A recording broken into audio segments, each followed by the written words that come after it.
Rich Dad's Cash Flow Quadrant, written by Robert T. Kiyosaki with Sharon L. Lecter, CPA. Hello, my name is Robert Kiyosaki. I am the author of the Rich Dad, Poor Dad book series. Rich Dad, Poor Dad is a true story about my two dads, one my real dad and one my best friend's father. My real dad was a smart, highly educated man, at one time the head of education for the state of Hawaii. In my book, he was my poor dad because regardless of how much money he made, he was usually broke at the end of every month. My rich dad was my best friend's father. Although he started out his life without any money, he wound up being one of the richest men in the state of Hawaii. When you look at the white sand beaches, the blue ocean, the tall palm trees, the hula girls, and the tall hotels, Rich Dad owned the land under some of those hotels. The Rich Dad book and audio series reveals the lessons on money, careers, and business that my rich dad taught me, contrasted to the lessons my poor dad taught me. For many people, reading the simple stories gives them insights into the lessons about money they learned from their own parents, often saying such things as, "I had a poor dad," or "My dad sounded very much like your rich dad." This program, Rich Dad's Cash Flow Quadrant, is about a very important icon or diagram that my rich dad used to educate his son and me about money, investing, and choosing a career path in life. Rich Dad's Cash Flow Quadrant is about the four different people or cast of characters that make up the world of money, business, and investing. The Cash Flow Quadrant is about the differences between the E quadrant, which stands for employee, the S quadrant, which stands for self-employed or small business owner, the B quadrant, which stands for business owner, and the I quadrant, which stands for investor. Years ago, when I was just a boy, my highly educated dad, the man I call my poor dad, often said to me, "Son, go to school, get good grades, so that you can get a safe, secure job with excellent benefits." My rich dad, on the other hand, said, "If you follow your dad's advice, you will wind up in the E quadrant. It's okay to be in the E quadrant if what you really want in life is job security. But if you want to be rich, the E quadrant is the hardest quadrant to become rich in." The reason my rich dad said that was for many reasons, which are found in this book. The result of my rich dad's advice and the use of the cash flow quadrant changed my choice of career path and the direction I took once I was old enough to decide what I wanted to do for the rest of my life. As you may have guessed, I did not follow my poor dad's advice and look for job security in the E quadrant, nor did I go into the world of self-employment or small business, also known as the S quadrant. Instead, I used my rich dad's advice and the cash flow quadrant and chose to enter the B quadrant, the quadrant for business owners, and the I quadrant, the quadrant for investors. So who is Rich Dad's quadrant for? My answer is that it is for anyone who is familiar with Rich Dad, Poor Dad and is now ready to make some changes in their life, changes that may require a change from one quadrant to another. As you listen to this program, you may soon discover that the four people in the four quadrants are four totally different people. As you listen to and read this book, you will find that the four people found in the four different quadrants are different mentally as well as emotionally. You will also find that it is the emotional differences that play a much more important role in determining which quadrant a person ultimately gravitates to. For example, a person who is in the E quadrant is often motivated by the need for security. A person found in the S quadrant is often motivated by the need for independence, wanting to do things on their own, not relying on others. So this program goes into the differences between each of the four quadrants. As I said, it is for anyone looking for some kind of change in their life, either professionally or financially. This program does not imply that one quadrant is better than the other. It does, however, stress, as my rich dad stressed, that each of us should choose a quadrant or quadrants that best suit our own core values, personal beliefs, and future dreams. I use my rich dad's cash flow quadrant as a guide to find my own true self and the life's path that was best for me. This audio program has been created to serve as your guide to the future and your own personal self-discovery and to unlock what is important to you in your own life. Are you financially free? If you have come to a financial fork in the road and you want to take control of what you do today in order to change your financial destiny, Rich Dad's Cash Flow Quadrant will help you chart your course. Each of us resides in at least one of the four quadrants of the Cash Flow Quadrant. Where we are is determined by where our cash comes from. Many of us rely on paychecks and are therefore employees, while others are self-employed. Employees and self-employed individuals reside on the left side of the Cash Flow Quadrant. The right side of the cash flow quadrant is for individuals who receive their cash from businesses they own or investments they own. Rich Dad's cash flow quadrant is about the 4 different types of people who make up the world of business, who they are, and what makes individuals in each quadrant unique. It will help you to find where you are in the quadrant today and help you chart a course for where you want to be in the future as you choose your own path to financial freedom. While financial freedom can be found in all 4 of the quadrants, the skills of a B, business owner, or an I, investor, will help you to reach your financial goals more quickly. A successful E, employee, should also become a successful I, investor. This program is the second in the Rich Dad, Poor Dad series. For those of you who may not have listened to Rich Dad, Poor Dad, it was about the different lessons my 2 dads taught me about the subject of money and life choices. One was my real dad, and the other my best friend's dad. One was highly educated, and the other a high school dropout. One was poor, and the other rich. Whenever I was asked the question, "What do you want to be when you grow up?" my highly educated but poor dad always recommended, "Go to school, get good grades, and then find a safe, secure job." Poor Dad was recommending that I choose to become either a high-paid employee or a high-paid S, self-employed, such as a medical doctor, lawyer, or accountant. My poor dad was very concerned about a steady paycheck, benefits, and job security. My rich but uneducated dad, on the other hand, offered very different advice. He recommended, go to school, graduate, build businesses, and become a successful investor. This audio program is for people who are ready to change quadrants. It is for people who are ready to move beyond job security and begin to achieve financial security. It is not an easy life's path, but the prize at the end is worth the journey. It is the journey to financial freedom. Rich Dad told me a simple story when I was 12 years old that has guided me to great wealth and financial freedom. It was Rich Dad's way of explaining the difference between the left side of the cash flow quadrant, the E, employee, and S, self-employed quadrants, from the right side, or the B, business owner, and I, investor quadrants. It goes, once upon a time there was this quaint little village. It was a great place to live except for one problem. The village had no water unless it rained. To solve this problem once and for all, the village elders decided to put out to bid the contract to have water delivered to the village on a daily basis. 2 people volunteered to take on the task, and the elders awarded the contract to both of them. They felt that a little competition would keep prices low and ensure a backup supply of water. The first of the 2 people who won the contract, Ed, immediately ran out, bought 2 galvanized steel buckets, and began running back and forth along the trail to the lake, which was a mile away. He immediately began making money as he labored morning to dusk, hauling water from the lake with his 2 buckets. He would empty them into the large concrete holding tank the village had built. Each morning, he had to get up before the rest of the village awoke to make sure there was enough water for the village when it wanted it. It was hard work, but he was very happy to be making money and for having one of the 2 exclusive contracts for this business. The second winning contractor, Bill, disappeared for a while. He was not seen for months, which made Ed very happy since he had no competition. Ed was making all the money. Instead of buying 2 buckets to compete with Ed, Bill had written a business plan, created a corporation, found 4 investors, employed a president to do the work, and returned 6 months later with a construction crew. Within a year, his team had built a large-volume stainless steel pipeline which connected the village to the lake. At the grand opening celebration, Bill announced that his water was cleaner than Ed's water. Bill knew that there had been complaints about dirt in Ed's water.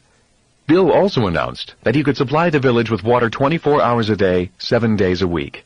Ed could only deliver water on the weekdays. He did not work on weekends. Then Bill announced that he would charge 75% less than Ed did for the higher quality and more reliable source of water. The village cheered and ran immediately for the faucet at the end of Bill's pipeline. In order to compete, Ed immediately lowered his rates by 75%, bought 2 more buckets, added covers to his buckets, and began hauling 4 buckets each trip.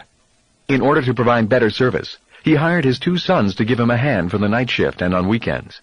When his boys went off to college, he said to them, "Hurry back, because someday this business will belong to you." For some reason, after college, his 2 sons never returned. Eventually, Ed had employees and union problems. The union was demanding higher wages, better benefits, and wanted its members to only haul 1 bucket at a time. Bill, on the other hand, realized that if this village needed water, then other villages must need water too. He rewrote his business plan and went off to sell his high-speed, high-volume, low-cost, and clean water delivery system to villages throughout the world. He only makes a penny per bucket of water delivered, but he delivers billions of buckets of water every day. Regardless if he works or not, billions of people consume billions of buckets of water, and all that money pours into his bank account. Bill has developed a pipeline to deliver money to himself as well as water to the villages. Bill lived happily ever after, and Ed worked hard for the rest of his life and had financial problems forever after. The end. This story of Bill and Ed has guided me for years. It has assisted me in my life's decision-making process. I often ask myself, am I building a pipeline or hauling buckets? And, am I working hard or am I working smart? The answers to those questions have made me financially free, and financial freedom is what this program is about. I've divided this program into 3 sections. In the first part, I will explore the differences between people in the 4 quadrants. The next section is about personal change, and identifies whom you have to be instead of what you have to do. The last section of this program will define the 7 steps that you can take on your path to change. Along the way, I will share more of my Rich Dad secrets and help you choose your own path to financial freedom. Why don't you get a job? In 1985, my wife Kim and I were homeless. We were unemployed and had little money left from our savings. Our credit cards were exhausted, and we lived in an old brown Toyota with reclining seats that served as beds. At the end of 1 week, the harsh reality of who we were, what we were doing, and where we were headed began to sink in. Our homelessness lasted for another 2 weeks. A friend, when she realized our desperate financial situation, offered us a room in her basement. We lived there for 9 months. When friends and family were informed of our plight, the first question was always, why don't you get a job? At first we attempted to explain, but in most instances we failed to clarify our reasons. To someone who values a job, it is difficult to explain why you might not want a job. Occasionally we did a few odd jobs and earned a few dollars here and there, but we did that only to keep food in our stomachs and gas in the car. I must admit that during moments of deep personal doubt, the idea of a safe, secure job with a paycheck was appealing. But because job security was not what we were looking for, we kept pushing on, living day to day, on the brink of the financial abyss. That year, 1985, was the worst of our lives, as well as one of the longest. Anyone who says that money isn't important obviously has not been without it for long. Kim and I fought and argued often. Fear, uncertainty, and hunger shortens the human emotional fuse, and often we fight with the person who loves us the most. Yet, love held the two of us together, and our bond as a couple grew stronger because of the adversity. We knew where we were going. We just did not know if we would ever get there. We knew we could always find a safe, secure, high-paying job. Both of us were college graduates with good job skills and solid work ethics. But we were not going for job security. We were going for financial freedom. In 1989, we were millionaires. Although financially successful in some people's eyes, we still had not reached our dreams. By then, we never had to work again for the rest of our lives. Barring any unforeseen financial disaster, we were both financially free. Kim was 37, and I was 47. It doesn't take money to make money. I often hear people say, it takes money to make money. I disagree. We had no money when we started, and we were in debt. It also does not take a good formal education. Many successful people have left school without receiving a college degree. People such as Thomas Edison, Henry Ford, Bill Gates, Ted Turner. So what does it take? My answer? It takes a dream, a lot of determination, a willingness to learn quickly, and the ability to use your God-given assets properly, and to know which sector of the cash flow quadrant to generate your income from. Which quadrant do you generate your income from? Rich Dad's cash flow quadrant represents the different methods by which income or money is generated. For example, an employee earns money by holding a job and working for someone else or a company. Self-employed people earn money working for themselves. A business owner owns a business that generates money, and investors earn money from their various investments. In other words, money generating more money. Different methods of income generation require different frames of mind, different technical skills, different educational paths, and different types of people. Different people are attracted to different quadrants. You can earn income in all 4 quadrants. Most of us have the potential to generate income from all four quadrants. Which quadrant you or I choose to earn our primary income from is not so much what we learned in school. It is more about who we are at the core, our core values, strengths, weaknesses, and interests. It is these core differences that attract us to or repel us from the four quadrants. For example, a medical doctor could choose to earn income as an employee and join the staff of a large hospital, or work for the government, the public health service, become a military doctor, or join the staff of an insurance company needing a doctor on its staff. The same doctor could also decide to earn income as an S, self-employed, and start a private practice, setting up an office, hiring staff, and building a private list of clients. Or the doctor could decide to become a B, business owner, and own a clinic or laboratory, and have other doctors on staff. The doctor probably would hire a business manager to run the organization. In this case, the doctor would own the business but not have to work in it. The doctor could also decide to own a business that has nothing to do with the medical field, while still practicing medicine somewhere else. In this case, the doctor would be earning income as both an E, employee, and as a B, business owner. As an I, investor, the doctor also could generate income from being an investor in someone else's business, or in vehicles like the stock market, bond market, and real estate. The important words are generate income from. It is not so much what we do, but more how we generate income. More than anything, it is the internal differences of our core values, strengths, weaknesses, and interests that affect which quadrant we decide to generate our income from. Some people love being employees, while others hate it. Some people love owning companies but do not want to run them. Others love owning companies and also love running them. Certain people love investing, while others only see the risk of losing money. Most of us are a little of each of these characters. Being successful in the four quadrants often means redirecting some internal core values. Not all quadrants are equal. By knowing the different features of each quadrant, you'll have a better idea as to which quadrant or quadrants might be best for you. For example, one of the reasons I chose to work predominantly in the B, business owner, and I, investor quadrants, is because of tax advantages. For most people working on the left side of the quadrant, there are few legal tax breaks available. Yet legal tax breaks abound on the right side of the quadrant. By working to generate income in these quadrants, I could acquire money faster and keep that money working for me longer without losing large chunks to pay taxes. When people ask why Kim and I were homeless back in 1985, I tell them it was because of what my rich dad taught me about money. For me, money is important, yet I did not want to spend my life working for it. That is why I did not want a job. If we were going to be responsible citizens, Kim and I wanted to have our money work for us rather than spend our lives physically working for money. That is why the cash flow quadrant is so important. It distinguishes between the different ways in which money is generated. There are ways of being responsible and creating money other than physically working for it. But in order to embrace wealth, it is essential to understand your relation to it. My highly educated dad had a strong belief that the love of money was evil, that to profit excessively meant you were greedy. He often said, "I'll never be rich," or "investing is risky," or "money isn't everything." My rich dad had a different point of view. He thought it foolish to spend your life working for money and pretend that money was not important. Rich dad believed that life was more important than money, but money was important for supporting life.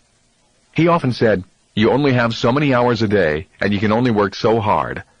So why work hard for money? Learn to have money, and people work hard for you, and you can be free to do the things that are important." To my rich dad, what was important was to have lots of time to raise his kids, to have money to donate to charities and projects he supported, to bring jobs and financial stability to the community, to have time and money to take care of his health, and to be able to travel the world with his family. "Those things take money," said Rich Dad. "That is why money is important to me. Money is important, but I don't want to spend my life working for it." It was my rich dad who often referred to the cash flow quadrant when I was a young boy. He would explain to me the difference between someone who was successful on the left side versus the right side. Having two dynamic and successful father figures around me gave meaning to what each was saying. But it was what they were doing that allowed me to begin to notice the differences between the ES side of the quadrant and the BI side. One painful lesson I experienced as a young boy was simply how much time one dad had available to spend with me versus the other. As the success and prominence of both dads grew, it was obvious that one dad had less and less time to spend with his wife and 4 children. My real dad was always on the road, at meetings, or dashing off to the airport for more meetings. The more successful he got, the fewer dinners we had together as a family. Weekends he spent at home in his crowded little office, buried under paperwork. My rich dad, on the other hand, had more and more free time as his success grew. One of the reasons I learned so much about money, finance, business, and life was simply because my rich dad had more and more free time for his children and me. Although both dads made more and more money as they became successful, my real dad, the educated one, also got further into debt. So he'd work harder and suddenly find himself in a higher income tax bracket. His banker and accountant would then tell him to buy a bigger house for the so-called tax break. My dad would follow the advice and buy a bigger house, and soon he was working harder than ever so he could make more money to pay for the new house, taking him even further away from his family. My rich dad was different. He made more and more money but paid less in taxes. He too had bankers and accountants, but he was not getting the same advice my highly educated dad was getting. Yet the driving force that would not allow me to stay on the left side of the quadrant was what happened to my highly educated but poor dad at the peak of his career. In the early 1970s, I was already out of college and in Pensacola, Florida, going through pilot training for the Marine Corps, on my way to Vietnam. My educated dad was now the superintendent of education for the state of Hawaii and a member of the governor's staff. One evening, my dad phoned me in my room on base. "Son," he said, "I'm going to resign from my job and run for lieutenant governor of the state of Hawaii for the Republican Party." I gulped and then said, "You're going to run for office against your boss?" "That's right," he replied. "Why?" I asked. "Republicans do not have a chance in Hawaii. The Democratic Party and the labor unions are too strong." "I know, son. I also know that we do not have a prayer of winning. Judge Samuel King will be the candidate for governor, and I will be his running mate." "Why?" I asked again. "Why run against your boss if you know you're going to lose?"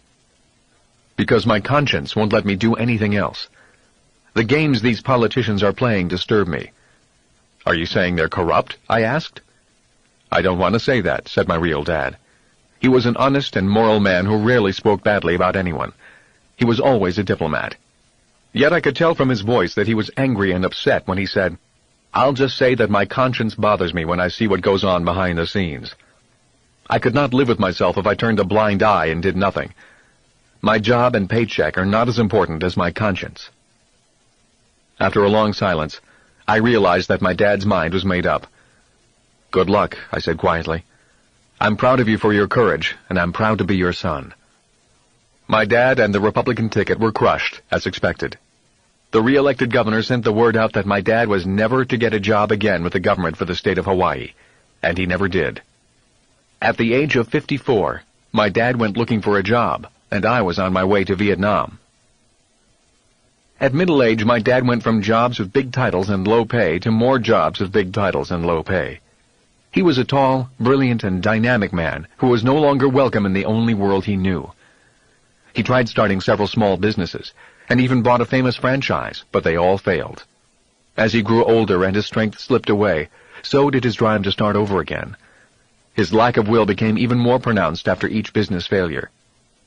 He was a successful E employee, trying to survive as an S, self-employed, a quadrant in which he had no training or experience and for which he had no heart. He loved the world of public education, but he could not find a way to get back in. He died frustrated and a little angry, yet he died with a clear conscience.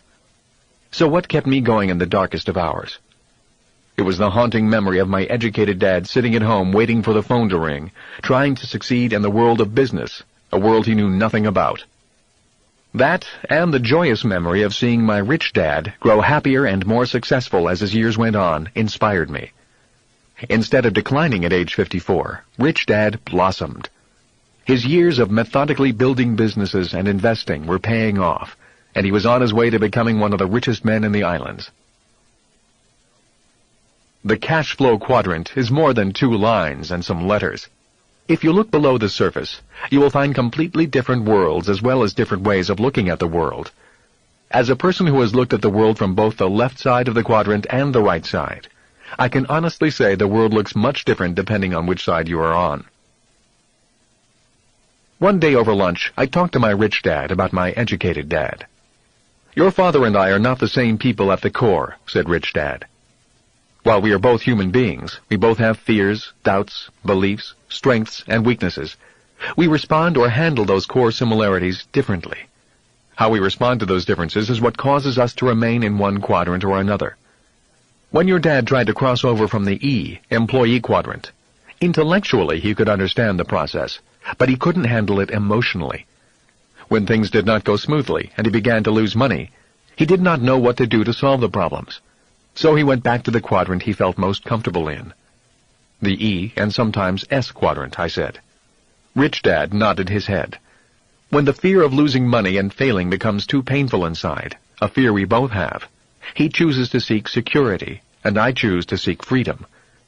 Even though we're all human beings, when it comes to money and the emotions attached to money, we all respond differently. And it's how we respond to those emotions that often determines which quadrant we choose to generate our income from." "Different quadrants, different people," I said. "That's right," said Rich Dad.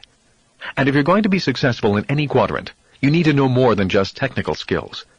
You also need to know the core differences that cause people to seek different quadrants. Know that, and life will be much easier." What are the differences? How do I tell if people are in E, S, B, or I without knowing much about them? One of the ways is by listening to their words. A person who comes from the E, or employee quadrant, might say, "I am looking for a safe, secure job with good pay and excellent benefits." A person who comes from the S, or self-employed quadrant, might say, "My rate is $35 per hour," or "My normal commission rate is 6% of the total price," or "I can't seem to find people who want to work and do the job right," or "I've got more than 20 hours into this project." A person operating out of the B, or business owner quadrant, might say, "I'm looking for a new president to run my company." Lastly, someone operating out of the I, or investor quadrant, might say, "Is my cash flow based on an internal rate of return or net rate of return?" Words are tools. Once my rich dad knew who the person he was interviewing was at the core, at least for that moment, he would know what that person was really looking for, what he had to offer, and what words to use when speaking to him. Rich Dad always said, words are powerful tools. If you want to be a leader of people, then you need to be a master of words. One word may excite one type of person, while that same word would completely turn off another person. For example, the word risk might be exciting to a person in the I, investor quadrant, while evoking total fear to someone in the E, employee quadrant. He would say, "Hear their words, feel their souls." Because behind the words a person chooses are the core values and core differences of that individual. When I hear the word secure or benefits, I get a sense of who the person might be at the core. The word secure is a word often used in response to the emotion of fear. If a person feels fear, then the need for security is often a commonly used phrase for someone who comes predominantly from the E, employee quadrant. When it comes to money and jobs, there are many people who simply hate the feeling of fear that comes with economic uncertainty, hence the desire for security. The word benefit means people would also like some kind of additional reward that is spelled out, a defined and assured extra compensation, such as a health care or retirement plan. The key is that they want to feel secure and see it in writing. Uncertainty does not make them happy. Certainty does. For them, the idea of security is often more important than money. The S, self-employed, want to be their own bosses, or they like to do their own thing. Often, when it comes to the subject of money, a hardcore S, self-employed, does not like to have his or her income be dependent on other people. Those who are self-employed do not like having the amount of money they earn dictated by someone else, or by a group of people who might not work as hard as they do. They also understand that if they do not work hard, then they don't deserve to be paid much. When it comes to money, they have fiercely independent souls. So while the employee often will respond to the fear of not having money by seeking security, the S, self-employed, will often respond by taking control of the situation and doing it on their own. When it comes to fear and financial risk, they want to take the bull by the horns. In this group, you find well-educated professionals who spend years in school, such as doctors, lawyers, and dentists. Also in the S, self-employed group are people who took educational paths other than, or in addition to, traditional school. In this group are direct commission salespeople, real estate agents, small business owners, restaurateurs, consultants, therapists, hairstylists, and artists, to name a few. Self-employed people are often hardcore perfectionists, and that is why we hire them. If you hire a brain surgeon, you want that brain surgeon to have had years of training and experience.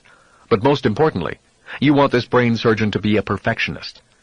The same goes for a dentist, hairstylist, marketing consultant, plumber, lawyer, or a corporate trainer. You, as the client hiring this person, want someone who is the best. For this group, money is not the most important thing about their work. Their independence, the freedom to do things their way, and to be respected as experts in their field, are much more important than mere money. Many self-employed types, are hesitant to hire and train other people because once trained, they often end up as their competition. This in turn keeps them working harder and doing things on their own. The B, business owner, can almost be the opposite of the S, self-employed. Those who are true Bs like to surround themselves with smart people from all four categories. Unlike the S, self-employed, who do not like to delegate work because no one could do it better, the true B likes to delegate. The true motto of a B is, why do it yourself when you can hire someone to do it for you, and they can do it better? Henry Ford fit this mold. My rich dad's idol was Henry Ford. He had me read books about people like Ford and John D. Rockefeller, the founder of Standard Oil. Rich Dad constantly encouraged his son and me to learn the essence of leadership and the technical skills of business. There is a science to business and leadership as well as an art to business and leadership. For me, both are lifelong studies. Leadership, Rich Dad said, is the ability to bring out the best in people. So he trained his son and me in the technical skills necessary to become successful in business. Technical skills such as reading financial statements, marketing, sales, accounting, management, production, and negotiations. And he really stressed that we learn to work with and lead people. Rich Dad always said, the technical skills of business are easy. The hard part is working with people. The difference between an S type of business and a B type of business is, those who are true Bs, business owners, can leave their business for a year or more and return to find their business more profitable and running better than when they left. In a true self-employed type business, if the S left for a year or more, the chances are there would be no business left to return to. So what causes the difference? Saying it simply, an S, self-employed, owns a job. A B, business owner, owns a system and then hires competent people to operate the system. Or, put another way, in many cases the S, self-employed, is the system. That is why they cannot leave. To be successful as a B, business owner, requires ownership or control of systems and the ability to lead people. For S's, self-employed, to evolve into B's, business owners, they need to convert who they are and what they know into a system, and many are not able to do that, or they are often too attached to the system. Many people come to me for advice on how to start a company, or ask me how to raise money for a new product or idea. I listen, usually for about 10 minutes, and within that time I can tell where their focus is. Is it the product or the system of business? In those 10 minutes, I most often hear words such as these.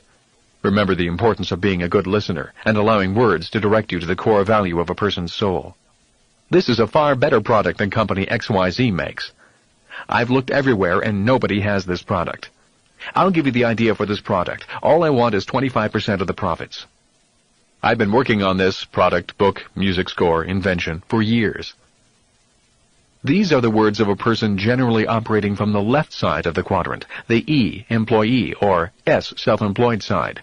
Since I need to be gentle at this time, because we are dealing with core values and ideas, at this point of the conversation, I often use the McDonald's hamburger example for clarification. I slowly ask, can you personally make a better hamburger than McDonald's? So far, 100% of the people I've talked with about their new idea or product have said yes. At this point, I ask them the next question. Can you personally build a better business system than McDonald's? Some people see the difference immediately, and some do not. And I would say the difference is whether the person is fixated on the left side of the quadrant, which is focused on the idea of the better burger, or on the right side of the quadrant, which is focused on the system of business. I do my best to explain that there are a lot of entrepreneurs out there offering far superior products or services, but only McDonald's has the system that has served billions of burgers.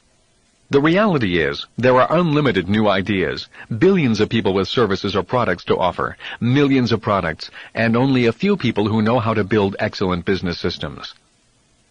Bill Gates of Microsoft did not build a great product. He bought somebody else's product and built a powerful global system around it. The I, investor, makes money with money. They do not have to work because their money is working for them. The I, investor quadrant, is the playground of the rich. Regardless of which quadrant people make their money in, if they hope someday to be rich, they ultimately must come to the I quadrant. It is in the I quadrant that money becomes converted to wealth. The cash flow quadrant simply makes distinctions on how income is generated. If you are an E, employee, you have a job. If you are an S, self-employed, you own a job. But if you own a system and people work for you, you are a B, business owner. And finally, if you are an I, investor, your money works for you. A few years ago, I read an article that said most rich people received 70% of their income from investments, or the I, investor quadrant, and less than 30% from wages, or the E, employee quadrant. And if they were an E, employee, the chances were they were employees of their own corporation. For most everyone else, the poor and the middle class, at least 80% of their income comes from wages from the E, employee, or S, self-employed quadrants, and less than 20% from investments, or the I, investor quadrant. Although my wife and I were millionaires by 1989, we were not financially free until 1994. There is a difference between being rich and being wealthy. By 1989, our business was making us a lot of money. We were earning more and working less because the business system was growing without any more physical effort on our part. We still needed to convert the cash flow coming from the business into even more tangible assets that would generate additional cash flow. We had grown our business into a success, and it was time to focus on growing our assets to the point where the cash flow from all our assets would be greater than our living expenses. By 1994, the passive income from all of our assets was greater than our expenses. Then we were wealthy. The definition of wealth is the number of days you can survive without physically working, or anyone else in your household physically working, and still maintain your standard of living. For example, if your expenses are $1,000 a month, and if you have $3,000 in savings, your wealth is approximately 3 months or 90 days. Wealth is measured in time, not dollars. By 1994, my wife and I were wealthy indefinitely, barring great economic changes, because the income from our investments was greater than our monthly expenses. Ultimately, it is not how much money you make that matters, but how much money you keep and how long that money works for you. Regardless of how much money people make, ultimately they should put some in the I, investor quadrant. The I, investor quadrant, deals specifically with the idea of money making money, or the idea that your money works so that you do not have to work. Yet it is important to acknowledge that there are other forms of investing. People invest in their education. Traditional education is important because the better your education, the better your chances of earning money. You can spend 4 years in college and have your income earning potential go from $24,000 a year to $50,000 a year or more. Given that the average person spends 40 years or more actively working, 4 years' worth of college or some type of higher education is an excellent investment. Loyalty and hard work is another form of investing, like being a lifelong employee of a company or the government. In return, via contract, that individual is rewarded with a pension for life. That is a form of investment popular in the industrial age, but obsolete in the information age. Other people invest in having large families, and in turn have their children care for them in their old age. That form of investing was the norm in the past, yet due to economic constraints in the present, it is becoming more difficult for families to handle the living and medical expenses of parents. Government retirement programs, such as Social Security and Medicare in America, which are often paid for through payroll deduction, is another form of investment mandated by law. But due to massive changes in demographics and costs, this form of investment may not be able to keep some of the promises it has made. And there are independent investment vehicles for retirement that are called individual retirement plans. Often the federal government will offer tax incentives to both the employer and employee to participate in such plans. In America, one popular plan is the 401k retirement plan, and in countries such as Australia, they are called superannuation plans. Although all of these are forms of investing, the I, investor quadrant, focuses on investments that generate income on an ongoing basis during your working years. In other words, is your money working for you and generating current income for you? Let's look at a person who buys a house as an investment and rents it out. If the rent collected is greater than the expenses to operate the property, that income is coming from the I, investor quadrant. The same is true for people who receive income as interest from savings or dividends from stocks and bonds. So the qualifier for the I, investor quadrant, is how much income you generate from the quadrant without working for it. Besides the obvious advantages of knowing how to make money with money and not having to get up and go to work, there are also many tax advantages that are not available to people who have to work for their money. One of the reasons the rich get richer is because they sometimes can make millions and legally not pay taxes on that money. That's because they make money in the asset column, not in the income column. Or they make money as investors, not workers. Why aren't more people investors? The same reason many people do not start their own businesses. It can be summed up in one word: risk. Many people do not like the idea of handing over their hard-earned money and not having it come back. Many people are so afraid of losing, they choose not to invest or risk their money at all, no matter how much money they could make in return. The fear of losing money seems to divide investors into four broad categories. First, people who are risk-adverse and do nothing but play it safe, keeping their money in the bank. Second, people who turn the job of investing over to someone else, such as a financial advisor or mutual fund manager. Third, gamblers, for whom investing is a game of chance. And finally, investors, for whom investing is a game of skill.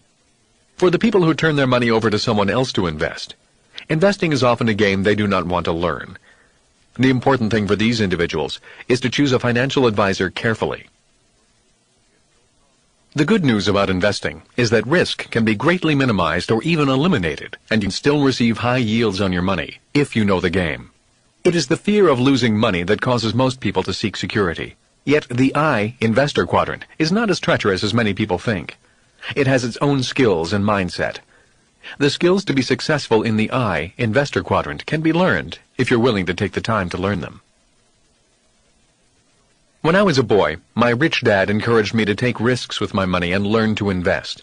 He would always say, "If you want to get rich, you need to learn how to take risks. Learn to be an investor." At home, I told my educated dad about my rich dad's suggestion that we learn how to invest and learn to manage risk. My educated dad replied, "I don't need to learn how to invest. I have a government pension plan, a pension from the teachers union, and Social Security benefits guaranteed. Why take risks with my money?" My educated dad believed in industrial-age pension plans, such as government employee pensions and Social Security. He was happy when I signed up for the U.S. Marine Corps. Instead of being worried that I might lose my life in Vietnam, he simply said, "Stay in for 20 years and you'll get a pension and medical benefits for life." Although still in use, such pension plans officially have become obsolete. The idea of a company being financially responsible for your retirement and the government picking up the balance of your retirement needs through pension schemes is an old idea that is no longer viable. People need to become investors. As we move from defined benefit pension plans, or what I call industrial age retirement plans, to defined contribution pension plans, or information age pension plans, the result is that you as an individual must now be financially responsible for yourself. Many people who have spent their lives avoiding financial risks are now being forced to take them. A large majority of these people, the E's, employees, and S's, self-employed, are people who by nature are security-oriented. That is why they seek secure jobs or secure careers, or start small businesses they can control. They are migrating today because of the defined contribution retirement plans to the I, investor quadrant, where they hope they will find security for when their working years are over. Unfortunately, the I quadrant is not known for its security. The I quadrant is the quadrant of risk. Because so many people on the left side of the cash flow quadrant come looking for security, the stock market responds in kind. That is why people who seek security use diversification as an investment strategy for not losing. It is not an investment strategy for winning. Successful or rich investors do not diversify. They focus their efforts. Learn to manage risk. It is possible to invest for high returns with low risk. All you have to do is learn how it's done. It is not hard. In fact, it's much like learning how to ride a bike. In the early stages, you may fall down, but after a while, the falling stops and investing becomes second nature, just as riding a bicycle is for most of us. The problem with the left side of the cash flow quadrant is that most people go there to avoid financial risk. Instead of avoiding risk, I recommend learning how to manage financial risk. People who take risks change the world. Too many people have come to depend on government to eliminate the risks of life. The beginning of the information age is the end of big government as we know it. Big government has just become too expensive. Unfortunately, the millions of people around the world that have come to depend upon the idea of entitlements and pensions for life will be left behind financially. The information age means we all need to become more self-sufficient and begin to grow up. The times are changing. My concern in this program is for those individuals who want to make the move from the left side of the quadrant to the right side, but don't know where to start. Anyone can make the move with the right skills and determination. Why people choose security over freedom. The primary reason many people seek job security is because that is what they were taught to seek at home and at school. Because most of us learn little to nothing about money at home or at school, it is only natural that many of us cling even more tightly to the idea of job security instead of reaching for financial freedom. If you analyze the cash flow quadrant, you will notice that the left side is motivated by security and the right side is motivated by freedom. Trapped by debt. The main reason that 90% of the population is working on the left side is simply because that is the side they learn about in school. They then leave school and are soon deeply in debt, so deeply in debt that they must cling even tighter to a job or professional security just to pay the bills. If we track the life of average educated people, the financial script often goes like this. The child goes to school, graduates, finds a job, and soon has some money to spend. The young adult can now afford to rent an apartment, buy a TV set, new clothes, some furniture, and of course a car. And now the bills begin to come in. One day the adult meets someone special, sparks fly, they fall in love and get married. For a while, life is blissful because two can live as cheaply as one. They now have two incomes, only one rent to pay, and they can afford to set a few dollars aside to buy the dream of all young couples, their own home. They find their dream home, pull the money from savings and use it for a down payment on the house, and now they have a mortgage. Because they have a new house, they need new furnishings, so they find a furniture store that advertises those magic words, no money down, easy monthly payments. Life is wonderful, and they throw a party to have all their friends over to see their new house, new car, new furniture, and new toys. They are now deeply in debt for the rest of their lives. Then the first child arrives. The average, well-educated, hard-working couple, after dropping the child off at nursery school, must now put their nose to the grindstone and go to work. They become trapped by the need for job security simply because, on average, they are less than 3 months away from financial bankruptcy. From these people you often hear, "I can't afford to quit. I have bills to pay." The money trap. Success on the right side of the quadrant requires a knowledge about money called financial intelligence. Rich Dad defined it this way. Financial intelligence is not how much money you make, but how much money you keep, how hard that money works for you, and how many generations you keep it for. If people lack basic financial intelligence, they will, in most cases, not survive on the right side of the quadrant. My rich dad was good with money and with people at work. He had to be. He was responsible for creating money, managing as few people as possible, keeping costs low, and keeping profits high. Those are the skills necessary for success on the right side of the quadrant. It was my rich dad who stressed to me that your home is not an asset, but a liability. He could prove it because he taught us to be financially literate, so we were able to read numbers. He had the free time to teach his son and me because he was good at managing people. His skills from work carried over into his home life. My educated dad did not manage money and people at work, although he thought he did. As the state superintendent of education, he was a government official with a multi-million-dollar budget and thousands of employees. But it was not money he created. It was taxpayers' money, and his job was to spend all of it. If he did not spend it, the government would give him less money the next year. So at the end of each fiscal year, he was looking for ways to spend it all, which meant he often hired more people to justify next year's budget. The funny thing was, the more people he hired, the more problems he had. As a young boy, observing both fathers, I began to take mental notes of what kind of life I wanted to lead. My educated dad was a voracious reader of books, so he was word literate, but he was not financially literate. Because he could not read numbers, he had to take the advice of his banker and accountant, and both told him that his house was an asset, and that it should be his largest investment. Because of this financial advice, not only did my highly educated dad work harder, but he also got further into debt. Every time he received a promotion for his hard work, he also got a pay raise, and with each pay raise he went into a higher tax bracket. He made more money, but all that happened was his taxes increased and his debt increased. He became more emotionally attached to his job and the paycheck that paid the bills. The more insecure he felt, the more he sought security. Your two biggest expenses. Because my dad could not read financial statements, he could not see the money trap he was getting into as he grew more successful. It's the same money trap I see millions of other successful, hard-working people fall into. The reason so many people struggle financially is because every time they make more money, they also increase their two biggest expenses, taxes and interest on debt. To top it off, the government often offers you tax breaks to get deeper into debt. Doesn't that make you a little suspicious? I know many people search for freedom and happiness.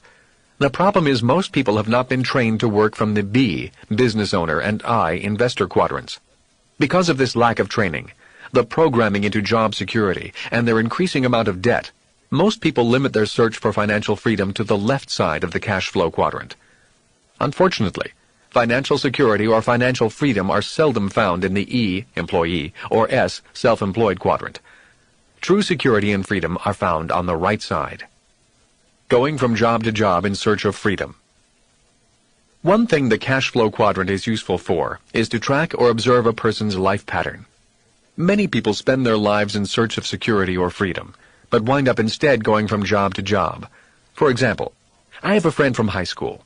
I hear from him about every 5 years, and he is always excited because he has found the perfect job. He is ecstatic because he has found the company of his dreams. He loves the company. It's doing exciting things. He loves his work. He has an important title. The pay is great. The people are great. The benefits are great. And his chances for promotion are great. About 4.5 years later, I hear from him again, and by this time he is dissatisfied. The company he works for is now corrupt and dishonest, in his opinion. It doesn't treat its workers with respect. He hates his boss. He was passed over for promotion, and they don't pay him enough. 6 months go by, and he's happy again. He's ecstatic because he's found the perfect job again. His life pattern is going from job to job. So far he lives well because he is smart, attractive, and personable. But the years are catching up with him, and younger people are now getting the jobs he used to get. He has a few $1,000s in savings, nothing set aside for retirement, a house he will never own, child support payments, and college yet to pay for. His youngest child, 8, lives with his ex-wife, and his oldest child, 14, lives with him. He used to always say to me, "I don't have to worry. I'm still young. I have time." I wonder if he's saying that now. In my opinion, he needs to make a serious effort to begin moving to either the B, business owner, or the I, investor quadrant, quickly. A new attitude and a new educational process need to begin. Unless he gets lucky and wins the lottery or finds a rich woman to marry, he is on a course of working hard for the rest of his life. Doing your own thing. Employees become self-employed. Another common pattern is someone going from E, employee, to S, self-employed. During this current period of massive downsizing, many people are getting the message and are leaving their jobs with big companies to start their own businesses. There is a boom in so-called home-based businesses. So, many people made the decision to start their own businesses, do their own thing, and be their own bosses. Of all the life paths, this is the one I feel for the most. In my opinion, being an S, self-employed, can be the most rewarding and also the most risky. I think the S, self-employed quadrant is the hardest quadrant there is. The failure rates are high. And if you make it, being successful can be worse than failing. That is because if you are successful as an S, self-employed, you will work harder than if you were in any of the other quadrants, and you will work harder for a long time, for as long as you are successful. The reason S's, self-employed, work the hardest is because they typically are the proverbial chief cook and bottle washer. They have to do or be responsible for all the jobs that in a bigger company are done by many managers and employees. An S, self-employed, just starting out, often answers the phone, pays the bills, makes sales calls, tries to advertise on a small budget, handles customers, hires employees, fires employees, fills in when employees do not show up, talks to the tax man, fights off the government inspectors, and on and on. Personally, I cringe whenever I hear people say they're going to start their own businesses. I wish them well, yet I feel great concern for them. I've seen so many E's, employees, take their life savings or borrow money from friends and family to start their own businesses. After 3 or so years of struggle and hard work, the businesses fold, and instead of building on their life savings, they are left paying off debt. Nationally, 9 out of 10 of these types of businesses fail in 5 years. Of the one that is remaining, 9 out of 10 of them fail in the next 5 years. In other words, 99 out of 100 small businesses ultimately disappear in 10 years. I think the reason most fail in the first 5 years is due to the lack of experience and lack of capital. The reason the one survivor often fails in the second 5 years is not due to lack of capital, but lack of energy. The hours of long, hard work finally get to the person. Many S's just burn out. That is why many highly educated professionals change firms, or try to start something new, or die. Maybe that is why the average life expectancy for doctors and lawyers is lower than it is for most others. Their average life expectancy is 58. For everyone else, it is in the 70s. For those who do survive, they seem to have become used to the idea of getting up, going to work, and working hard forever. That seems to be all they know. A friend's parents remind me of this. For 45 years, they have spent long hours in their liquor store on a street corner. As crime increased in their neighborhood, they had to put steel bars up on the doors and all the windows. Today, money is passed through a slot, much like in a bank. I go by occasionally to see them. They are wonderful, sweet people, but it saddens me to see them as virtual prisoners in their own business, from 10 in the morning till 2 the next morning, staring out from behind the bars.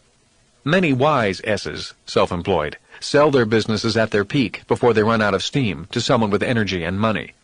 They take some time off and they start something new. They keep doing their own thing and love it. Importantly, they know when to get out. If you were born prior to 1930, the advice, go to school, get good grades, find a safe, secure job, was good advice. But if you were born after 1930, it is bad advice. For people who earn their income out of the E, employee quadrant, there are virtually no tax breaks left. Today in America, being an employee means you are a 50-50 partner with the government. That means the government ultimately will take 50% or more of an employee's earnings, and much of that even before the employee sees the paycheck. When you consider that the government offers you tax breaks for going further into debt, the path to financial freedom is virtually impossible for most people in the E, employee quadrant, and for most in the S, self-employed quadrant. I often hear accountants tell clients to begin earning more income from the E, employee quadrant, to buy a bigger house so they can receive a bigger tax break. While that might make sense to someone on the left side of the cash flow quadrant, that makes no sense to someone on the right side of the quadrant. Who pays the most taxes? The rich pay few income taxes. Why? Simply because they do not earn their money as employees. The ultra-rich know that the best way to avoid taxes legally is by generating that income out of the B, business owner, and I, investor quadrants. If people earn money in the E, employee quadrant, the only tax break they are offered is to buy a bigger house and go into greater debt. From the right side of the cash flow quadrant, that is not too financially intelligent. To people on the right side, that is the same as saying, give me $1 and I will give you 50 cents back. I often hear people say, it's un-American not to pay taxes. Americans who say this seem to have forgotten their history. America was founded out of tax protest. Have they forgotten the infamous Boston Tea Party of 1773? The rebellion that led to the Revolutionary War, which separated the American colonies from the oppressive taxes of England. Taxes are a necessity of modern civilization, but problems arise when taxes become abusive and mismanaged. Taxes and debt are two of the main reasons most people never feel financially secure or achieve financial freedom. The path to security or freedom is found on the right-hand side of the cash flow quadrant. You need to go beyond job security. It is time to know the difference between financial security and financial freedom. What is the difference between job security, financial security, and financial freedom? As you know, my highly educated dad was fixated on job security, as are people of his generation. He assumed that job security meant financial security. That was until he lost his job and could not get another job. My rich dad never talked about job security. He talked instead about financial freedom. The answer to finding the kind of security or freedom you desire can be in observing the patterns found in the cash flow quadrant. The pattern for job security. People who go from school to the E, employee quadrant, are often good at performing their jobs. Many spent years in school and years on the job gaining experience. The problem is they know little about the B, business owner quadrant, or the I, investor quadrant, even if they have retirement plans. They feel financially insecure because they have been trained only for job or professional security. The pattern for financial security. To become more financially secure, I suggest, in addition to performing their jobs in the E, employee, or S, self-employed quadrants, individuals become educated in the B, business owner, or I, investor quadrants. This is the pattern of study my rich dad recommended. It is the path to financial freedom. This is true financial freedom because in the B, business owner quadrant, people are working for you, and in the I, investor quadrant, your money is working for you. You are free to work or not to work. Your knowledge in these two quadrants has brought you complete physical freedom from work.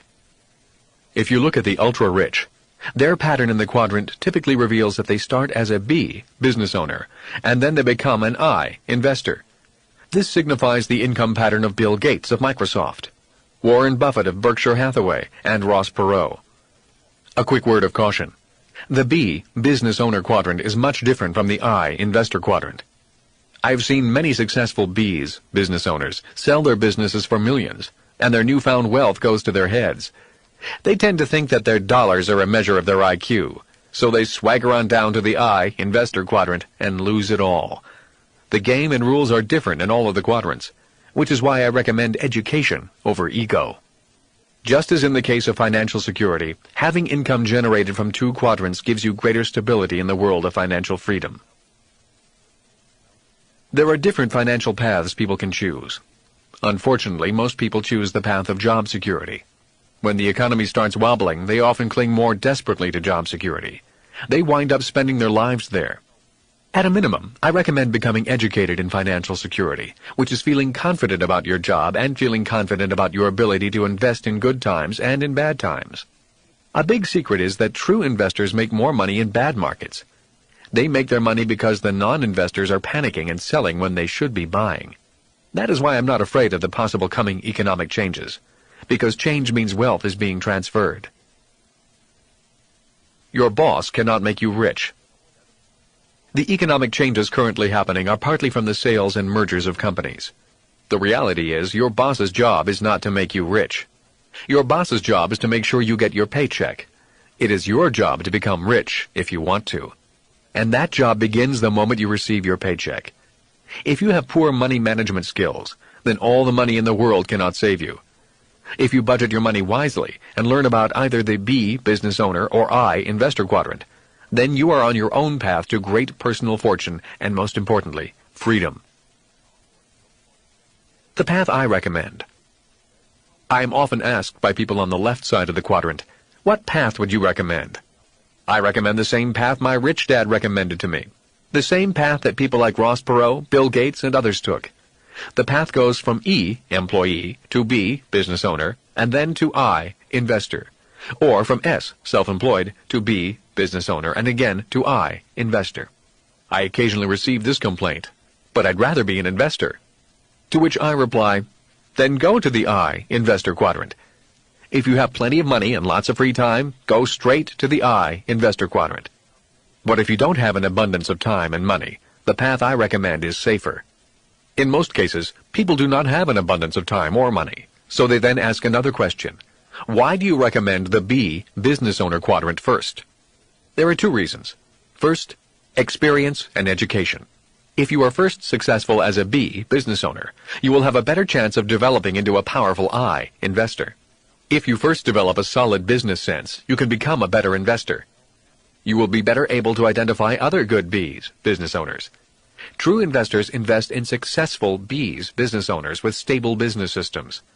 It is risky to invest in an E, employee, or an S, self-employed, who does not know the difference between a system and a product, or who lacks excellent leadership skills.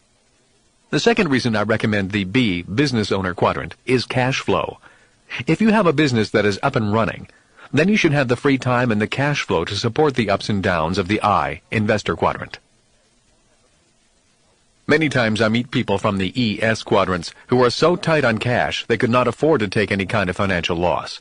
One market swing and they are wiped out financially because they operate financially at red line. The reality is, investing is capital and knowledge intensive. Sometimes it takes lots of capital and time to gain that knowledge. Many successful investors have lost many times before winning. Successful people know that success is a poor teacher. Learning comes from making mistakes, and in the I, investor quadrant, mistakes cost money. If you lack both knowledge and capital, it's financial suicide to try to become an investor. By developing the skill of becoming a good B, business owner, first, you will also be providing the cash flow necessary to move on to becoming a good investor. The business you develop as a B, business owner, will provide the cash to support you as you gain the education to become a good investor. Once you have gained the education to become a successful investor, you will understand how I can say, it does not always take money to make money. The good news is, technology has also made it easier to be successful in the B, business owner quadrant. Although it's not as easy as just getting a minimum wage job, the systems are in place now for more and more people to find financial success as B, business owners. The kinds of business systems. In moving to the B, business owner quadrant, remember that your goal is to own a system and have people work that system for you. You can develop the business system yourself, or you can look for a system to purchase. Think of the system as the bridge that will allow you to cross safely from the left side of the cash flow quadrant to the right side, your bridge to financial freedom. There are three main types of business systems commonly in use today. They are traditional C-type corporations, where you develop your own system, franchises, where you buy an existing system, and network marketing, where you buy into and become part of an existing system. Each has its strengths and weaknesses, yet each ultimately does the same thing. If operated properly, each system will provide a steady stream of income without much physical effort on the part of the owner, once it is up and running. The problem is getting it up and running. In 1985, when people asked, "Why were you homeless?" Kim and I simply said, "We were building a business system." It was a business system that was a hybrid of the traditional C-type corporation and a franchise. As stated before, the B, business owner quadrant, requires a knowledge of both systems and people. Our decision to develop our own system meant a lot of hard work. I had taken this route before, and my company had failed. Although it was successful for years, it suddenly went broke in its 5th year. When success came to us, we were not ready with an adequate system. The system began to break down, even though we had hard-working people. We felt like we were on a good-sized yacht that had sprung a leak, but we could not find the leak. All of us were trying to figure out where the leak was, but we could not bail water fast enough to find the leak and fix it. Even if we found it, we were not certain we could plug it. When I was in high school, my rich dad told his son and me that he had lost a company when he was in his 20s. That was the best and worst experience of my life, he said. As much as I hated it, I learned more by repairing it and eventually turning it into a huge success. Knowing that I was contemplating starting my own company, Rich Dad said to me, "You may lose 2 or 3 companies before you build a successful one that lasts." He was training Mike, his son, to take over his empire. Because my dad was a government employee, I was not going to inherit an empire. I had to build my own. Rich Dad always said, "We learn the most about ourselves when we fail, so don't be afraid of failing. Failing is part of the process of success. You cannot have success without failure." So unsuccessful people are people who never fail. Maybe it was a self-fulfilling prophecy, but in 1984, the company that went down was my 3rd company. I had made millions and had lost millions, and was starting all over again when I met Kim. The reason I know she did not marry for my money is because I did not have any money. When I told her what I was going to do, build company number 4, she did not back away. "I'll build it with you," was her reply, and she was true to her word. Along with another partner, we built a business system with 11 offices worldwide that generated income regardless of whether we worked. Building it from nothing to 11 offices took 5 years of blood, sweat, and tears, but it worked. Both dads were happy for me and sincerely congratulated me. They had both lost money in my previous experiments at starting companies. When my rich dad began teaching me about becoming a B, business owner, There was only one kind of business. That was big business, a major corporation that usually dominated the town. In our town in Hawaii, it was the sugar plantation that controlled virtually everything, including the other big businesses. As I started high school, we began to hear about a thing called franchises, but none had come to our little town. We had not heard about McDonald's or Kentucky Fried Chicken or Taco Bell. They were not a part of our vocabulary while I was studying with Rich Dad. When we did hear rumors about them, we heard they were illegal, fraudulent scams and dangerous. Naturally, upon hearing those rumors, Rich Dad flew to California to begin checking franchises out rather than believing the gossip. When he returned, all he said was, "Franchises are the wave of the future," and he bought the rights to 2 of them. His wealth skyrocketed as the idea of franchises caught on, and he began selling his rights to other people so they could have a chance at building their own businesses. When I asked him if I should buy one from him, he simply said, "No. You've come this far in learning how to build your own business system. Don't stop now. Franchises are for people who do not want to build or do not know how to build their own systems. Besides, you don't have the $250,000 it takes to buy a franchise from me." The way I learned to become a B, business owner, was by being an apprentice to my Rich Dad. His son and I were both E's, employees, learning to be B's, business owners. And that is the way many people learn. It's called on-the-job training. This is the way many closely held family empires are passed on from one generation to the next.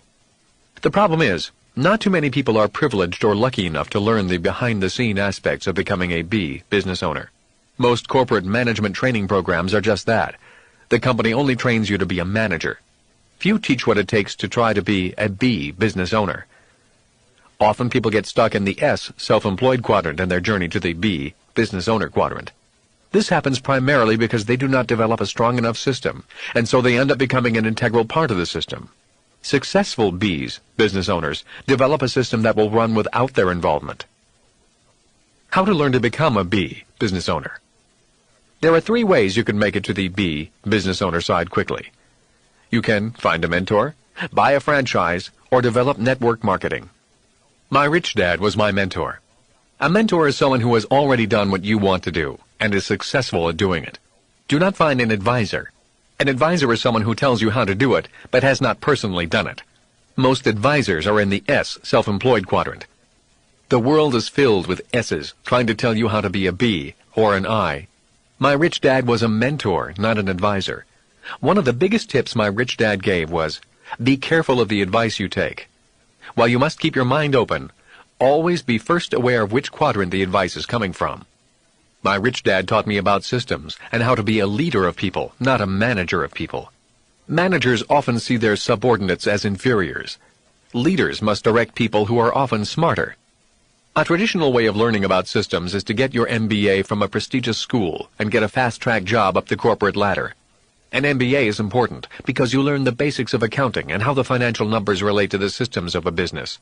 Yet, just because you have an MBA does not automatically mean you are competent to run all the systems that ultimately make up a complete business system. To learn about all the systems necessary in a big company, you'll need to spend 10 to 15 years there, learning all the different aspects of the business. You should then be prepared to leave and start your own company. Working for a successful major corporation is like being paid by your mentor. Even with a mentor and/or years of experience, this first method is labor-intensive. To create your own system requires a lot of trial and error, upfront legal costs, and paperwork. All of this occurs at the same time you are trying to develop your people. Another way to become a B, business owner, is through franchises. Another way to learn about systems is to buy a franchise. When you buy a franchise, you are buying a tried and proven operating system. There are many excellent franchises. By buying the franchise system instead of trying to create your own, you can focus on developing your people. Buying the system removes one big variable when you are learning how to be a B, business owner. The reason many banks will loan money on a franchise and not to a small startup business is because the banks recognize the importance of systems and how starting with a good system will lower their risk. A word of caution if you buy a franchise. Please do not be an S, self-employed, who wants to do your own thing. If you buy a franchise system, be an E, employee. Just do it exactly the way they tell you to do it. Nothing is more tragic than the courtroom fights between franchisees and franchisors. The fights occur usually because the people who buy the system really want to do it their way, not the way the person who created the system wants it run. If you want to do your own thing, then do it after you've mastered both systems and people. The final way to become a B, business owner, is through network marketing, also called multi-level marketing or direct distribution systems. Just as with franchises, the legal system initially attempted to outlaw network marketing, and I know of some countries that have succeeded in outlawing or severely restricting it. After I began researching network marketing, I found that there were many people who were sincerely and diligently building successful network marketing businesses. When I met these people, I saw the impact that their businesses had on other people's lives and financial futures. I began to truly appreciate the value of the network marketing system.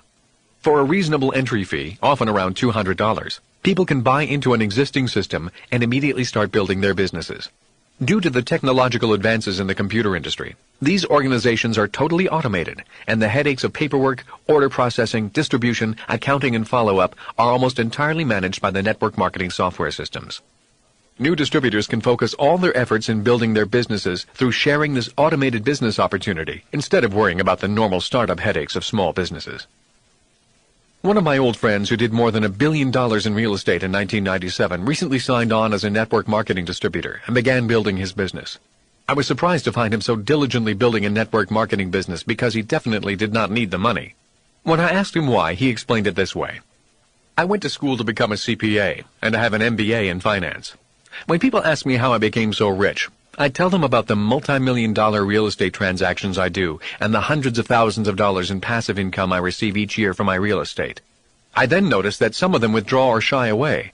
We both know that their chances of doing multi-million-dollar real estate investments like I do are slim to none. Besides not having the educational background, they do not have the extra capital to invest. So I began to look for a way I could help them achieve the same level of passive income I developed from real estate, without going back to school for 6 years and spending 12 years investing in real estate. I believe network marketing gives people the opportunity to build up the passive income they need for support while they learn to become professional investors. That is why I recommend network marketing to them. Even if they have little money, they can still invest sweat equity for 5 years and begin to generate more than enough passive income to begin investing. By developing their own businesses, they have the free time to learn and the capital to invest with me in my bigger deals. My friend is now doing as well in his network marketing business as in his investment business. He told me I did it initially because I wanted to help people find the money to invest, and now I'm getting rich from a whole new business.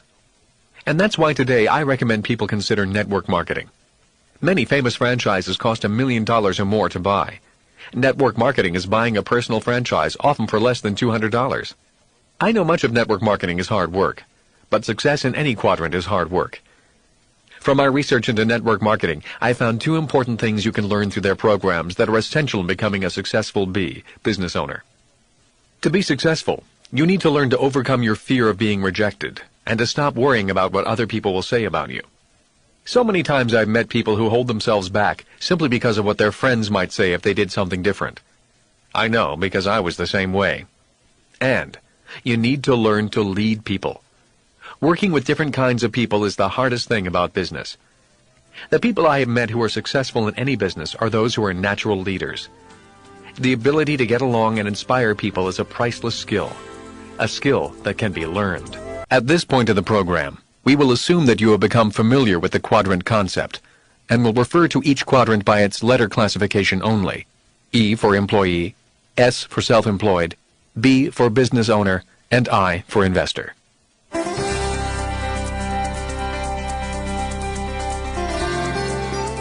As I said, the transition from the left quadrant to the right quadrant is not so much what you do, but whom you have to become.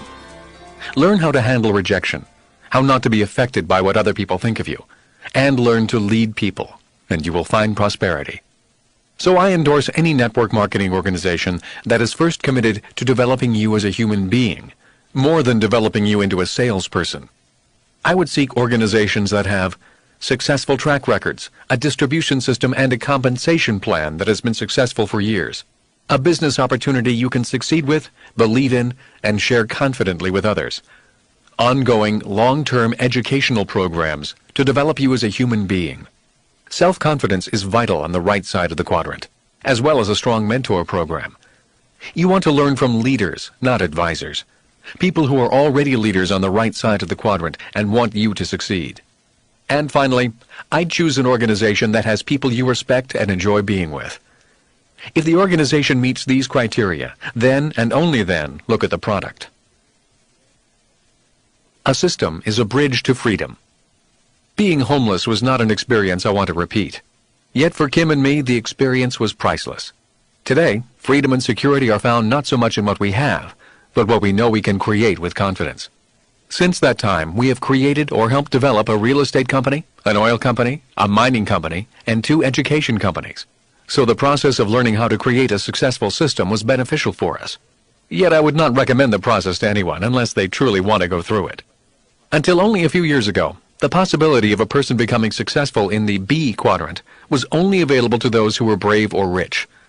Kim and I must have been brave because we certainly weren't rich. The reason so many people stay stuck in the left side of the quadrant is because they feel the risks involved in developing their own systems are too great. For them, it is smarter to remain safe and secure in a job. Today, primarily due to changes in technology, the risk in becoming a successful business owner has been greatly reduced, and the opportunity to own your own business system has been made available to virtually everyone. Franchises and network marketing took away the hard part of developing your own system. You acquire the rights to a proven system, and then your only job is to develop your people. Think of these business systems as bridges. Bridges that will provide a path for you to cross safely from the left side to the right side of the cash flow quadrant. Your bridge to financial freedom. The 7 levels of investors. My rich dad once asked me, "What is the difference between a person who bets on horses and a person who picks stocks?" "I don't know," was my response. "Not much," was his answer. Never be the person who buys the stock. What you want to be when you grow up is the person who creates the stock that brokers sell and others buy. For a long time, I did not understand what my rich dad really meant. It was not until I started teaching investing to others that I really understood the different types of investors. A special thanks goes to John Burley, an authority in real estate and a fellow teacher. He developed the original 6 levels of investors, which I have modified over the years. See if you recognize anyone you know. Using this identification method in concert with the cash flow quadrant will allow you to understand the world of investors and learn how you can change your own attitudes and investment future. Level 0. Those with nothing to invest. These people have no money to invest. They either spend everything they make or spend more than they make. There are many rich people who would fall into this category because they spend as much or more than they make. Unfortunately, this 0 level is where about 50% of the adult population would be categorized. Level 1. Borrowers. These people solve financial problems by borrowing money. Often they even invest with borrowed money. Their idea of financial planning is robbing Peter to pay Paul. They live their financial lives with their heads in the sand like ostriches, hoping and praying that everything will work out. While they may have a few assets, the reality is that their level of debt is simply too high. For the most part, they are not conscious about money and their spending habits. Anything they own of value has debt attached to it. They use credit cards impulsively and then roll that debt into a long-term home equity loan so they can clean up their credit cards and then start charging again. If the value of their homes goes up, they borrow on the equity again or buy larger and more expensive homes. They believe the value of real estate only goes up. The words low down, easy monthly payments has always drawn their attention. They often purchase depreciating toys or doodads such as boats, swimming pools, vacations, and cars with those words in mind. They list these depreciating toys as assets and go back to the bank for another loan and wonder why they get turned down. Shopping is their favorite form of exercise. They buy things they don't need, saying to themselves, "Oh, go ahead, you deserve it," or "You're worth it," or "If I don't buy it now, I may never find it again at such a great price." They think spreading debt over a long period of time is smart, always kidding themselves that they'll work harder and pay off their bills someday. They spend everything they make and then some. If they have money, it gets spent. If they don't have the money, they borrow it. When asked what their problem is, they will say they just don't make enough money. They think more money will solve the problem. No matter how much they make, they only get deeper into debt. They fail to see that the problem is not necessarily income or lack of it, but rather their money habits. They often argue with loved ones about money, emphatically defending their need to buy this or that. They live in complete financial denial, pretending that miraculously their money problems will someday disappear, or they pretend they will always have enough money to spend on whatever they desire. This level of investor can often look rich. They may have big houses and flashy cars, but if you check, they buy on borrowed money. They may also make a lot of money, but they are one professional accident away from financial ruin. Level 2. Savers. These people put aside a small amount of money, usually on a regular basis. The money is in a low-risk, low-return vehicle such as a money market checking account, savings account, or certificate of deposit, CD. If they have an individual retirement account, IRA, they have it with a bank or in a mutual fund cash account. They often save to consume rather than to invest, saving for a new TV, car, vacation, etc. They believe in paying in cash. They are afraid of credit and debt. Instead, they like the security of money in the bank. Even when shown that in today's economic environment, savings give a negative return after inflation and taxes, they are still unwilling to take on much risk. Little do they know that the U.S. dollar has lost 90% of its value since 1950 and continues to lose value annually at a greater rate than the interest a bank pays them. They often have whole life insurance policies because they love the feeling of security. People in this group often waste their most precious asset, which is time, trying to save pennies. They spend hours clipping coupons from the newspaper, and then at the supermarket they hold up everyone else in line, fumbling to find those big savings. Instead of trying to save pennies, they could have put that time into learning how to invest. If they had put $10,000 into John Templeton's fund in 1954 and forgotten about it, it would have been worth $2.4 million in 1994. Or if they'd put $10,000 into George Soros's Quantum Fund in 1969, it would have been worth $22.1 million in 1994. Instead, their deep need for security, which is fear-based, keeps them saving in low-yield investments, such as bank CDs. You often hear these people saying, "A penny saved is a penny earned," or "I'm saving for the kids." The real truth is that there is often some deep insecurity running them in their lives. In truth, they often shortchange themselves and the people they are saving for. They are almost the exact opposite of the Level 1 investor. It is good to have some savings. It is recommended that you have 6 months to a year's worth of living expenses held in cash. But after that, there are far better and safer investment vehicles than money in the bank. To hold your money in the bank earning 5% while others are getting 15% and more is not a wise investment strategy. Level 3. Smart investors. There are 3 different types of investors in this group. This level of investor is aware of the need to invest. They may even participate in the company retirement plan, 401k, SEP, superannuation, pension, etc. Sometimes they even have outside investments in mutual funds, stocks, bonds, or limited partnerships. Generally, they are intelligent people who have a solid education. They make up the 2/3 of the country we call the middle class. However, when it comes to investing, they are often not educated or lack what the investment industry calls sophistication. Rarely will they read a company annual report or company prospectus. How could they? They were not trained to read financial reports. They lack financial literacy. They may have advanced college degrees and may be doctors or even accountants, but few have ever been formally trained and educated in the win-lose world of investing. These are the 3 main categories in this level, specifically those who can't be bothered, those who are cynics, and those who are gamblers. They are often smart people who are well educated and often make substantial incomes, and they do invest, yet there are differences. Of the group that can't be bothered, they have convinced themselves they don't understand money and never will. They say things like, "I'm just too busy," or "It's just too complicated," or "Investing is too risky." These people just let the money sit and do little in their retirement plan or turn it over to a financial planner who recommends diversification. They block their financial future out of their minds, work hard day to day, and say to themselves, "At least I have a retirement plan."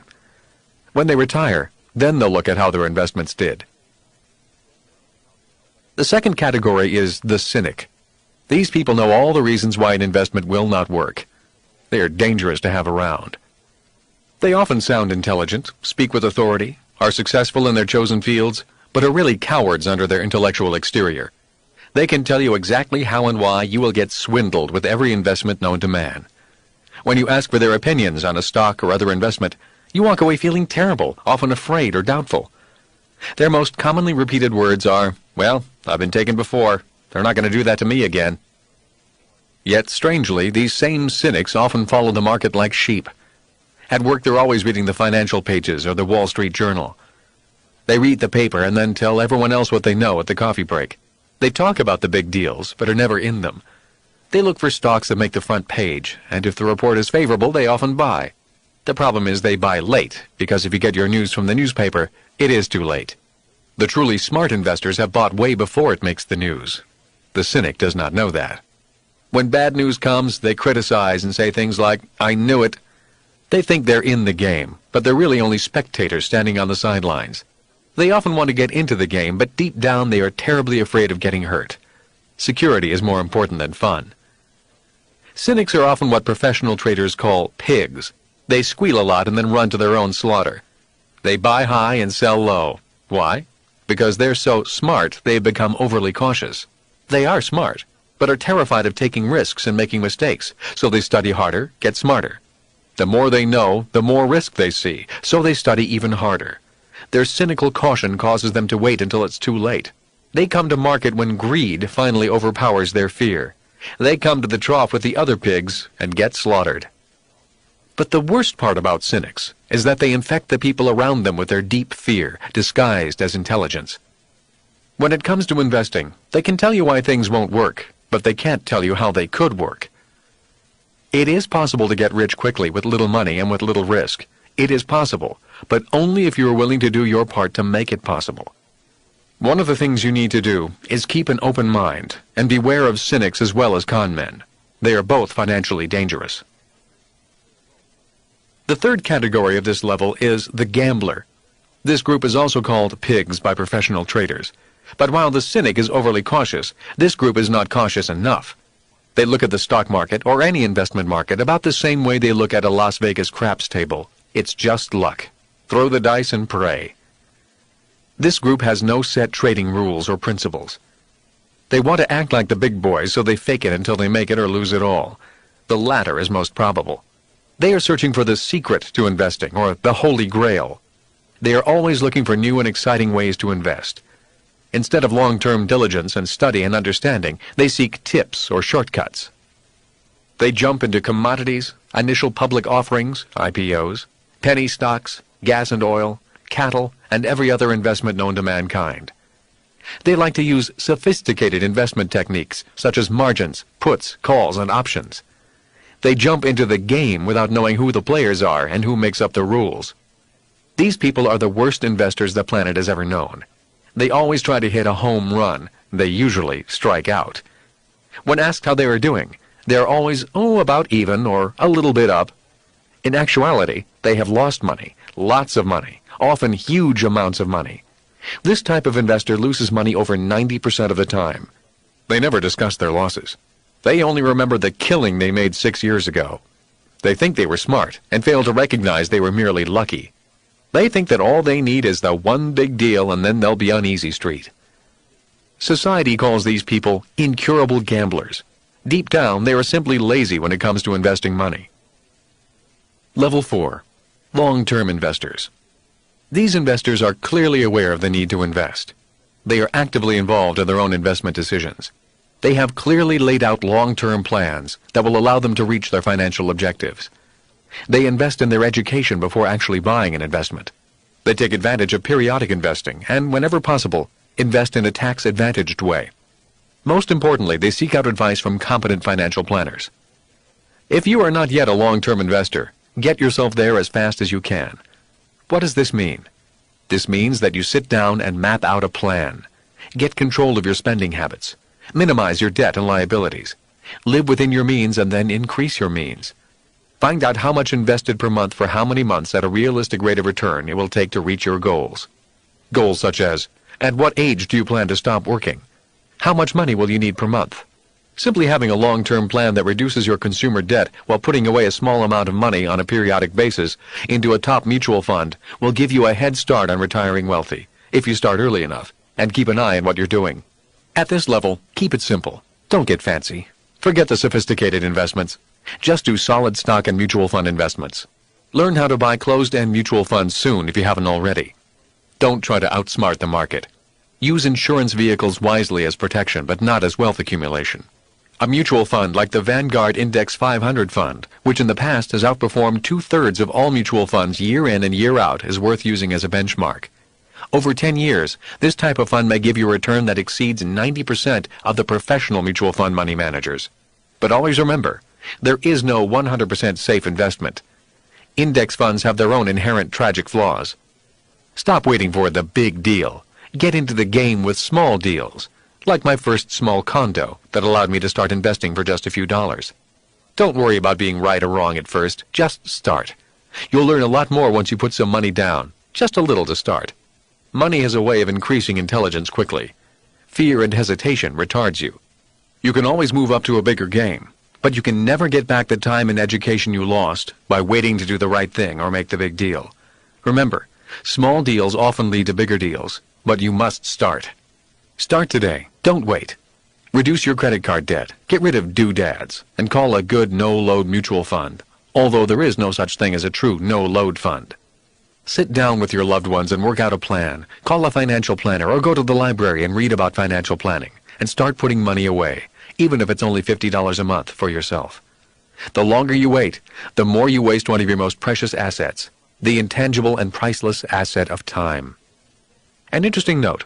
Level 4 is where most of the millionaires in America come from. For people who don't like risk and would rather focus on their profession or career instead of spending a lot of time studying the subject of investing, Level 4 is a must if you want to live a prosperous and financially abundant life. For these individuals, it is even more important to seek the advice of financial planners. They can help you develop your investment strategy and get you started on the right track with a long-term investing pattern. This level of investor is patient and uses the advantage of time. If you start early and invest regularly, you can make it to phenomenal wealth. If you start late in life, past age 45, this level may not work, especially between now and the year 2010. Level 5. Sophisticated investors. These investors can afford to seek more aggressive or risky investment strategies. Why? Because they have good money habits, a solid foundation of money, and also investment savvy. They are not new to the game. They are focused, not usually diversified. They have a long track record of winning on a consistent basis, and they've had enough losses that give them the wisdom that only comes from making mistakes and learning from them. These are the investors that often buy investments wholesale rather than retail. They put their own deals together for their own use. Or they are sophisticated enough to get into deals that their capitalist friends, the Level 6 group, have put together that need investment capital. What determines whether people are sophisticated?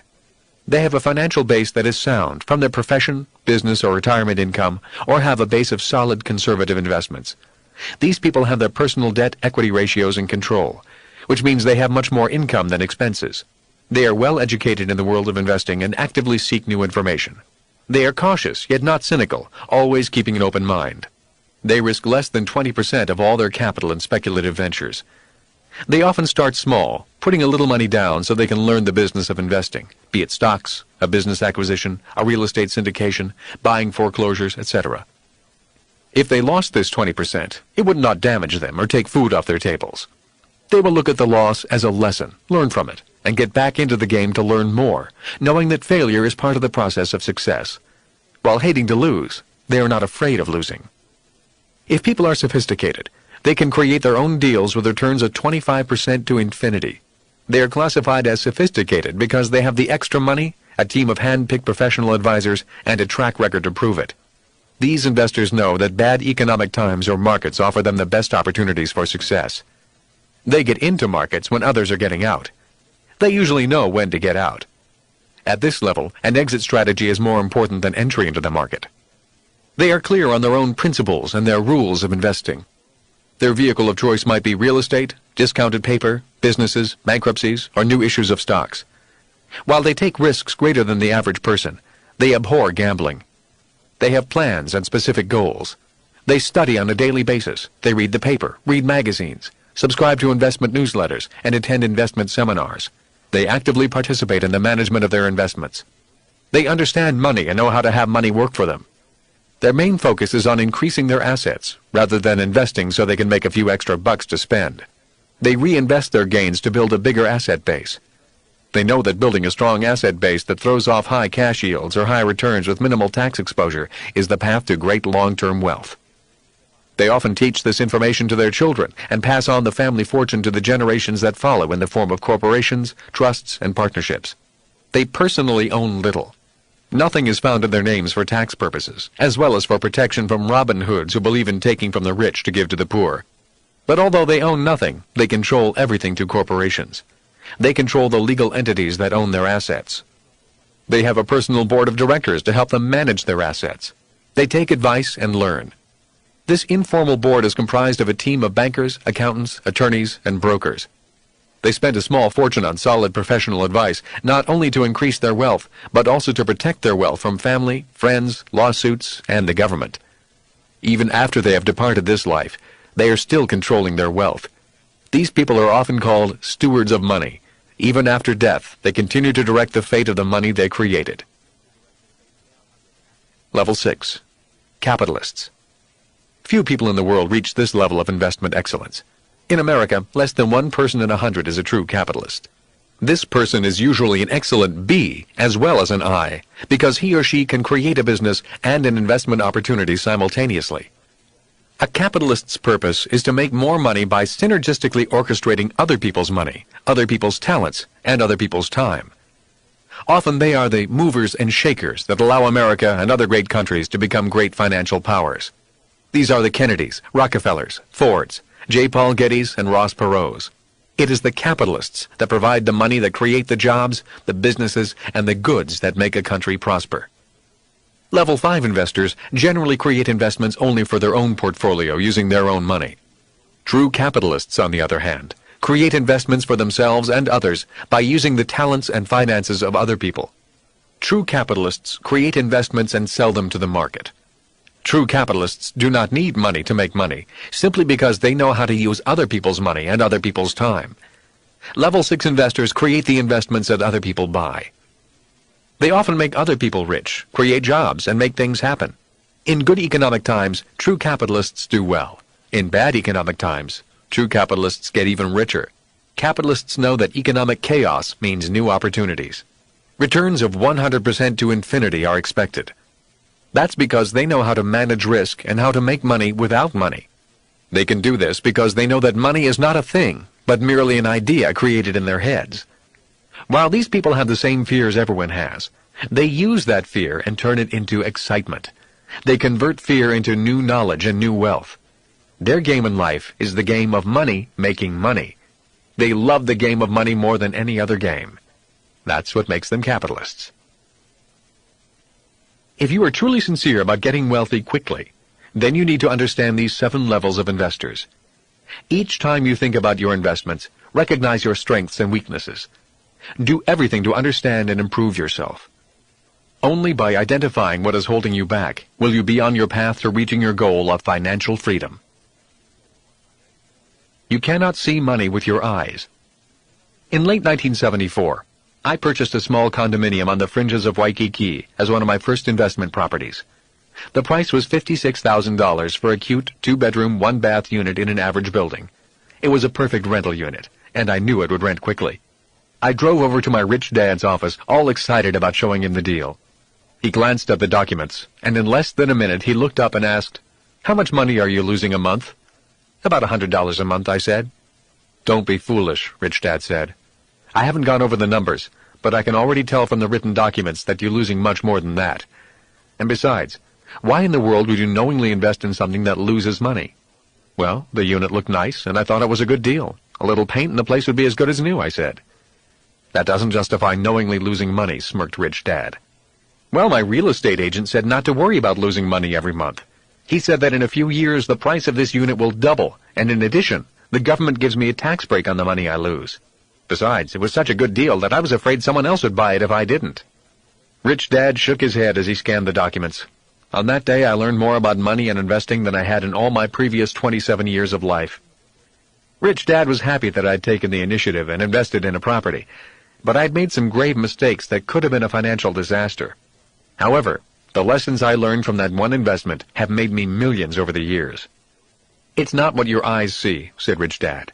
"A piece of real estate is a piece of real estate. A company's stock certificate is a company's stock certificate. You can see those things. But it's what you cannot see that is important.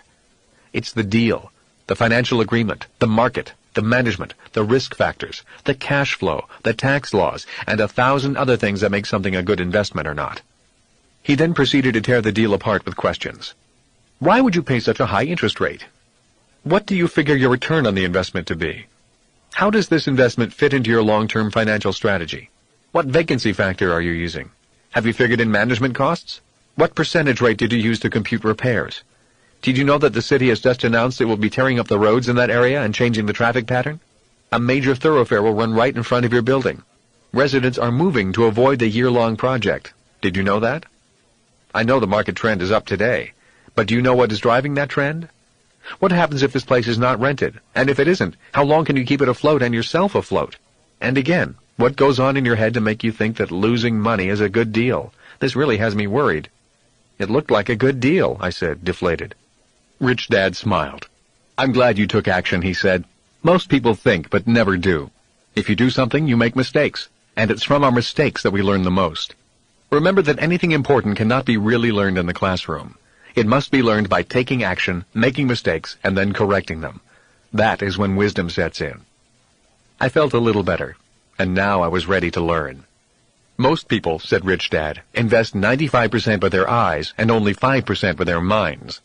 Rich Dad went on to explain that people look at a piece of real estate or the name of a stock and often make their decision based on what their eyes see or what a broker tells them, or on a hot tip from a fellow worker. They often buy emotionally instead of rationally. That is why 9 out of 10 investors do not make money, said Rich Dad. While they do not necessarily lose money, they just do not make money. They just break even, making some and losing some.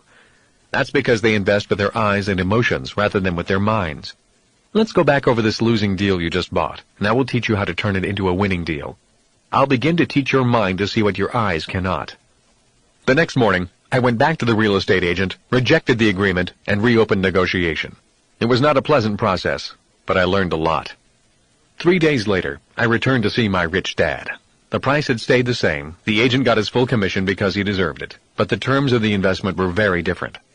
By renegotiating the interest rate, payment terms, and the amortization period, instead of losing money, I was now certain of making a net profit of $80 per month, even after the management fee and an allowance for vacancy was factored in. I could even lower my rent and still make money if the market went bad. I would definitely raise the rent if the market got better.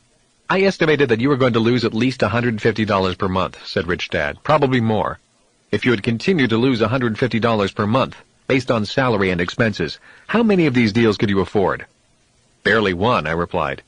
Most months, I do not have an extra $150. If I had done the original deal, I would have struggled financially every month, even after the tax breaks. I might have even had to take an extra job to pay for this investment. And now, how many of these deals at $80 positive cash flow can you afford? Asked Rich Dad. I smiled and said, as many as I can get my hands on. Rich Dad nodded in approval. Now go out there and get your hands on more of them. A few years later, the real estate prices in Hawaii did skyrocket. But instead of having only one property go up in value, I had 7 double in value. That is the power of a little financial intelligence. As my Rich Dad has said, the average person is 95% eyes and only 5% mind when they invest. If you want to become a professional on the B and I side of the quadrant, you need to train your eyes to see only 5% and your mind to see the other 95%. Rich Dad went on to explain that people who trained their minds to see money had tremendous power over people who did not. Train your brain to see money. So what is the first step in training your brain to see money? The answer is financial literacy. It begins with the ability to understand the words and the number systems of capitalism. The second step in training your brain to see money is to learn to recognize what real risk is. When people say to me that investing is risky, I simply say, investing is not risky. Being uneducated is risky. Investing is much like flying. If you've been to flight school and spent a number of years gaining experience, then flying is fun and exciting. But if you've never been to flight school, I would recommend leaving the flying to someone else. Bad advice is risky. Rich Dad firmly believed that any financial advice was better than no financial advice. He was a man with an open mind. He was courteous and listened to many people. But ultimately, he relied on his own financial intelligence to make his decisions. Rich Dad also said, your advisors can only be as smart as you are. If you are not smart, they cannot tell you that much. If you are financially well educated, competent advisors can give you more sophisticated financial advice. If you are financially naive, they must by law offer you only safe and secure financial strategies. If you are an unsophisticated investor, they can only offer low-risk, low-yield investments. They'll often recommend diversification for unsophisticated investors. Few advisors choose to take the time to teach you. Their time is also money. So if you will take it upon yourself to become financially educated and manage your money well, Then a competent advisor can inform you about investments and strategies that only a few will ever see. But first, you must do your part to get educated. Is your banker lying to you? Rich Dad had several bankers he dealt with. They were an important part of his financial team. While he was close friends with and respected his bankers, he always felt that he had to watch out for his own best interests, as he expected the bankers to look out for their own best interests. After my 1974 investment experience, he asked me this: when bankers say that your house is an asset, are they telling you the truth? Since most people are not financially literate and do not know the game of money, they often must take the opinion and advice of people they tend to trust. If you are not financially literate, then you need to trust someone you hope is financially literate. Many people invest or manage their money based on someone else's recommendations more than their own, and that is risky. The fact is, when bankers tell you your house is an asset, they're not really lying to you. They're just not telling you the whole truth. While your house is an asset, they simply do not say whose asset it is.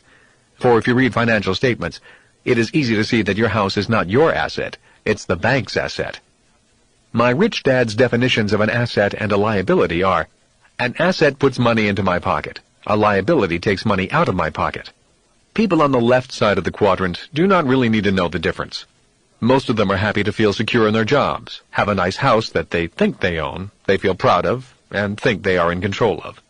Nobody will take it away from them as long as they make those payments, and make those payments they do. But people on the right side of the quadrant need to know the difference. To be financially literate and financially intelligent means being able to understand the big picture of money. Financially astute people know that your mortgage does not show up as an asset, but as a liability on your balance sheet. It shows up as an asset on the bank's balance sheet, not yours. That's B&I accounting. In accounting, you would show the value of your home as an asset and the mortgage as a liability. Also, an important point to note is that the value of your home is an opinion which fluctuates with the market, while your mortgage is a definite liability not affected by the market. For B&I accounting, however, the value of your home is not considered an asset because it does not generate cash flow. Many people ask me, what happens if I pay off my mortgage? Is my house an asset then? And my reply is, in most cases, the answer is still no. It's still a liability. There are several reasons for my answer. One is maintenance and general upkeep. Even if you own it free and clear, it still costs you money for repairs with after-tax dollars. A person in the B and I quadrants only includes property as an asset if it generates income through positive cash flow. But the main reason a house, even without a mortgage, is still a liability is because you still do not own it, really. The government still taxes you even if you own it. Just stop paying your property taxes and again you'll find out who really owns your property. What is your interest rate really? Rich Dad fought and negotiated tough for every single point of interest he paid. He asked me this question: when a banker tells you your interest rate is 8% per annum, is it really? I found out it's not if you learn to read numbers. Let's say you buy a $100,000 home, make a down payment of $20,000, and borrow the remaining $80,000 at 8% interest with a 30-year term from your bank. In 5 years, you will pay a total of $35,220 to the bank, $31,276 for interest, and only $3,944 for debt reduction. If you take the loan to term for 30 years, you will have paid $211,323 total principal and interest, less what you originally borrowed, $80,000. The total interest you will have paid, $131,323. By the way, that $211,323 does not include property taxes and insurance on the loan. Funny, $131,323 seems to be a little bit more than 8% of $80,000. It's more like 160% in interest over 30 years. As I said, they're not lying. They are just not telling you the whole truth. And if you cannot read numbers, you'd really never know. In the banking industry, a 7-year average is used as the life expectancy for a mortgage. That means banks expect the average person to buy a new house or refinance every 7 years. And that means, in this example, they expect to get their original $80,000 back every 7 years, plus $43,291 in interest. And that's why it is called a mortgage, which comes from the French word mortir, or agreement until death. The reality is that most people will continue to work hard, get pay raises, and buy new houses with new mortgages. On top of that, the government gives a tax break to encourage taxpayers to buy more expensive houses, which will mean higher property taxes for the government. And let's not forget the insurance that every mortgage company requires you to pay on your mortgage. Every time I watch television, I see commercials where professional baseball and football players smile and tell you to take all your credit card debt and roll it into a bill consolidation loan. That way, you can pay off all those credit cards and carry a new loan at a lower interest rate. Then they tell you why it's financially intelligent to do this. A bill consolidation loan is a smart move on your part because the government will give you a tax deduction for the interest payments you make on your home mortgage. Viewers, thinking they see the light, run down to their finance company, refinance their houses, pay off their credit cards, and feel intelligent.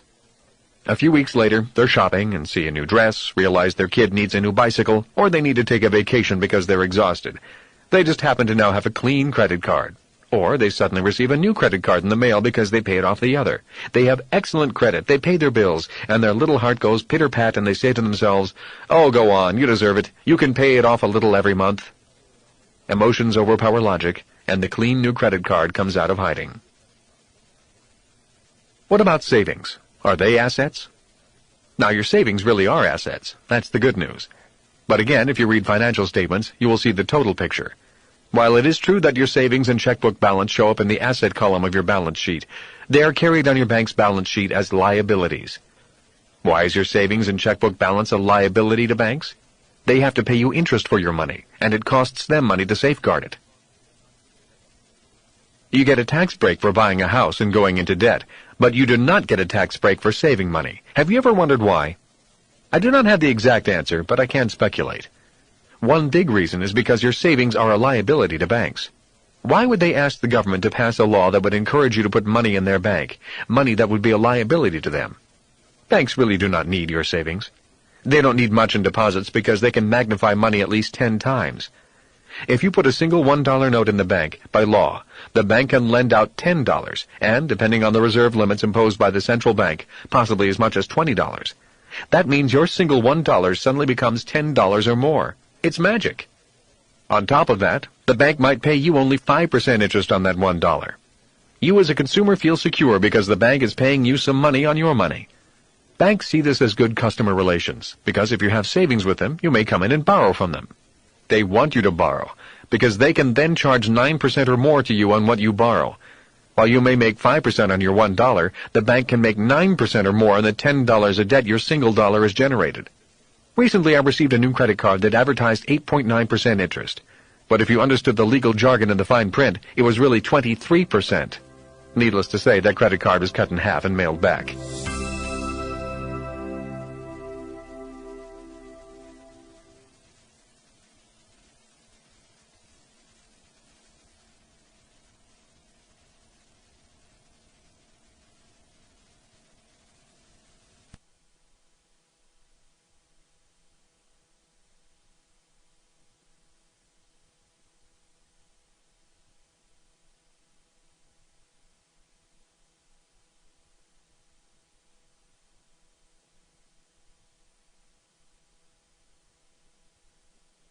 In 1974, my rich dad was upset because the game was played against me and I did not know it. I had bought this investment and had taken a losing position, yet I had been led to believe it was a winning position. Rich Dad then explained the basics of the game. The name of the game of capitalism is who is indebted to whom. Once I knew the game, he said, then I could be a better player, instead of someone who just had the game run all over him. The more people you are indebted to, the poorer you are, said Rich Dad. And the more people you have indebted to you, the wealthier you are. That is the game. We are all in debt to someone else. The problems occur when the debt gets out of balance. If you are going to play the game, then you had best learn the game, know the rules, speak the same language, and know with whom you're playing. Rich Dad drew the cash flow quadrant. He asked, if you're going to play the money game, which team do you want to be on? The E's, S's, B's, or I's? Or which side of the court do you want to be on? The right side or the left? I pointed to the right side of the quadrant. Good, said Rich Dad. That is why you can't go out there to play the game and believe some sales agent when he tells you that to lose $150 a month for 30 years is a good deal, because the government will give you a tax break for losing money, and he expects the price of real estate to go up. You simply cannot play the game with that mindset. While those opinions might come true, that is just not the way the game is played on the right side of the quadrant. Somebody is telling you to get into debt, take all the risks, and pay for it. People on the left side think that is a good idea, but not the people on the right. Look at it my way, said Rich Dad. You're willing to pay $56,000 for this condo in the sky. You're signing for the debt. You take the risk. The tenant pays less in rent than what it costs to live there. So you are subsidizing that person's housing. Does that make sense to you? I shook my head. No. This is the way I play the game, said Rich Dad. From now on, if you take on debt and risk, then you should get paid. Got that? I nodded my head. Making money is common sense, said Rich Dad. It's not rocket science. But, unfortunately, when it comes to money, common sense is uncommon. It was then that Rich Dad gave me an important rule that he has always used. Your profit is made when you buy, not when you sell.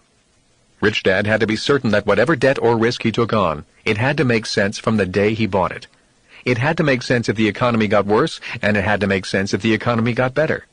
He never bought on tax tricks or crystal ball forecasts of the future. A deal had to make sound economic sense in good times and in bad.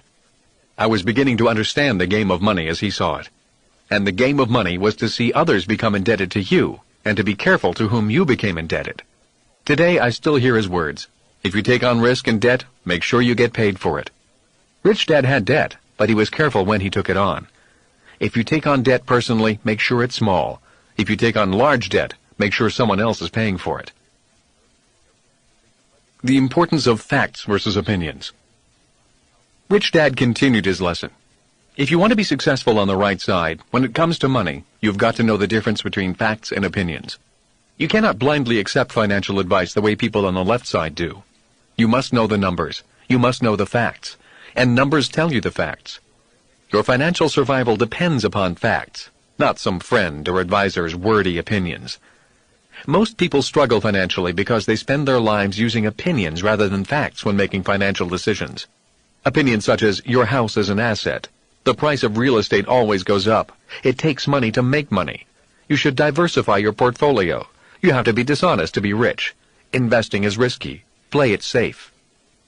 The point is, most people's lives are determined by their opinions rather than the facts. For a person's life to change, they first need to change their opinions, then start looking at the facts. If you can read financial statements, you will be able to see the facts not only of a company's financial success. If you can read financial statements, you can tell immediately how an individual is doing, rather than going by your or somebody else's opinions. One is not better than the other, but to be successful in life, especially financially, you must know the difference. If you cannot verify something as a fact, then it is an opinion. Financial blindness is when people cannot read numbers, so they must take someone else's opinion. Financial insanity is caused when opinions are used as facts. If you want to be on the right side of the quadrant, you must know the difference between facts and opinions. Few lessons are more important than this one. I sat there listening quietly, doing my best to understand what he was saying. Do you know what due diligence means? Rich Dad asked. I shook my head. Due diligence simply means finding out what are opinions and what are facts. When it comes to money, most people are either lazy or searching for shortcuts, so they do not do enough due diligence. And there are still others who are so afraid of making mistakes that all they do is due diligence and then do nothing. Too much due diligence is also called analysis paralysis. The point is, you must know how to sift through the facts and opinions, then make your decision. Most people are in financial trouble today simply because they've taken too many shortcuts and are making life's financial decisions based upon opinions. The opinions of an E, employee, or an S, self-employed, and not on the facts. If you want to be a B, business owner, or an I, investor, you must be keenly aware of the difference. Learning the game of money and how it is played is an important part of your journey to financial freedom. More important, though, is whom you need to become to move to the right side of the cash flow quadrant. We can be anything we want. Most of us have the potential to be successful in all of the quadrants. It all depends on how determined we are to be successful. As my rich dad said, passion builds businesses, not fear. The problem with changing quadrants is often in our past conditioning. Many of us came from families where the emotion of fear was used as a prime motivator to get us to think and act in a certain way. For example, how often have you heard, if you don't get good grades, you won't get a safe, secure job with benefits? Well, today many people have gotten good grades, but there are fewer safe, secure jobs and even fewer with benefits, like retirement plans. So many people, even those with good grades, need to mind their own business and not just look for a job where they will mind someone else's business. How do I get rich? When I'm asked, where did I learn my formula for getting rich, I reply, playing the game of Monopoly as a kid. Some people think I'm kidding, and others wait for the punchline, expecting a joke. Yet it is not meant as a joke, and I'm not kidding. The formula for getting rich in Monopoly is simple, and it works in real life as well as in the game. 4 green houses, 1 red hotel. You may recall that the secret to wealth when playing Monopoly is simply to buy 4 green houses and then trade them in to buy a large red hotel. That is all it takes, and that is the same investment formula for wealth my wife and I used. When the real estate market was really bad, we bought as many small houses as we could with the limited money we had. When the market improved, we traded in the 4 green houses and bought a large red hotel. We never have to work because the cash flow from our large red hotel, apartment houses, and mini storages pays for our lifestyle. Doing what rich people do is easy. One of the reasons there are so many wealthy people who did not do well in school is because the to-do part of becoming wealthy is simple. There is a classic book I recommend you read, Think and Grow Rich by Napoleon Hill. I read this book as a youngster, and it greatly influenced the direction of my life. In fact, it was my rich dad who first recommended that I read this book, and others like it. There is a good reason why it's titled Think and Grow Rich and not Work Hard and Grow Rich or Get a Job and Grow Rich. The fact is, people who work the hardest do not wind up rich. If you want to be rich, you need to think. Think independently rather than go along with the crowd. In my opinion, one great asset of the rich is that they think differently from everyone else. If you do what everyone else does, you'll wind up having what everyone else has. And for most people, what they have is years of hard work, unfair taxes, and a lifetime of debt. When someone asks me, what do I have to do to move from the left side of the quadrant to the right side? My response is, it's not what you have to do that needs to change. It's first how you think that needs to change. In other words, it's who you have to be in order to do what needs to be done. Years ago, I was in a class on goal setting. It was the mid-1970s, and I really could not believe I was spending $150 in a beautiful Saturday and Sunday to learn how to set goals. I would rather have been surfing. Instead, here I was paying someone to teach me how to set goals. I nearly backed out several times, but what I learned from that class has helped me achieve what I want in life. The instructor put up on the board these 3 words: be, do, have. She then said, goals are the have part of these 3 words. Once most people figure out what they want to have, their goal, they begin listing what they have to do. That is why most people have to-do lists. They set their goal and then begin doing.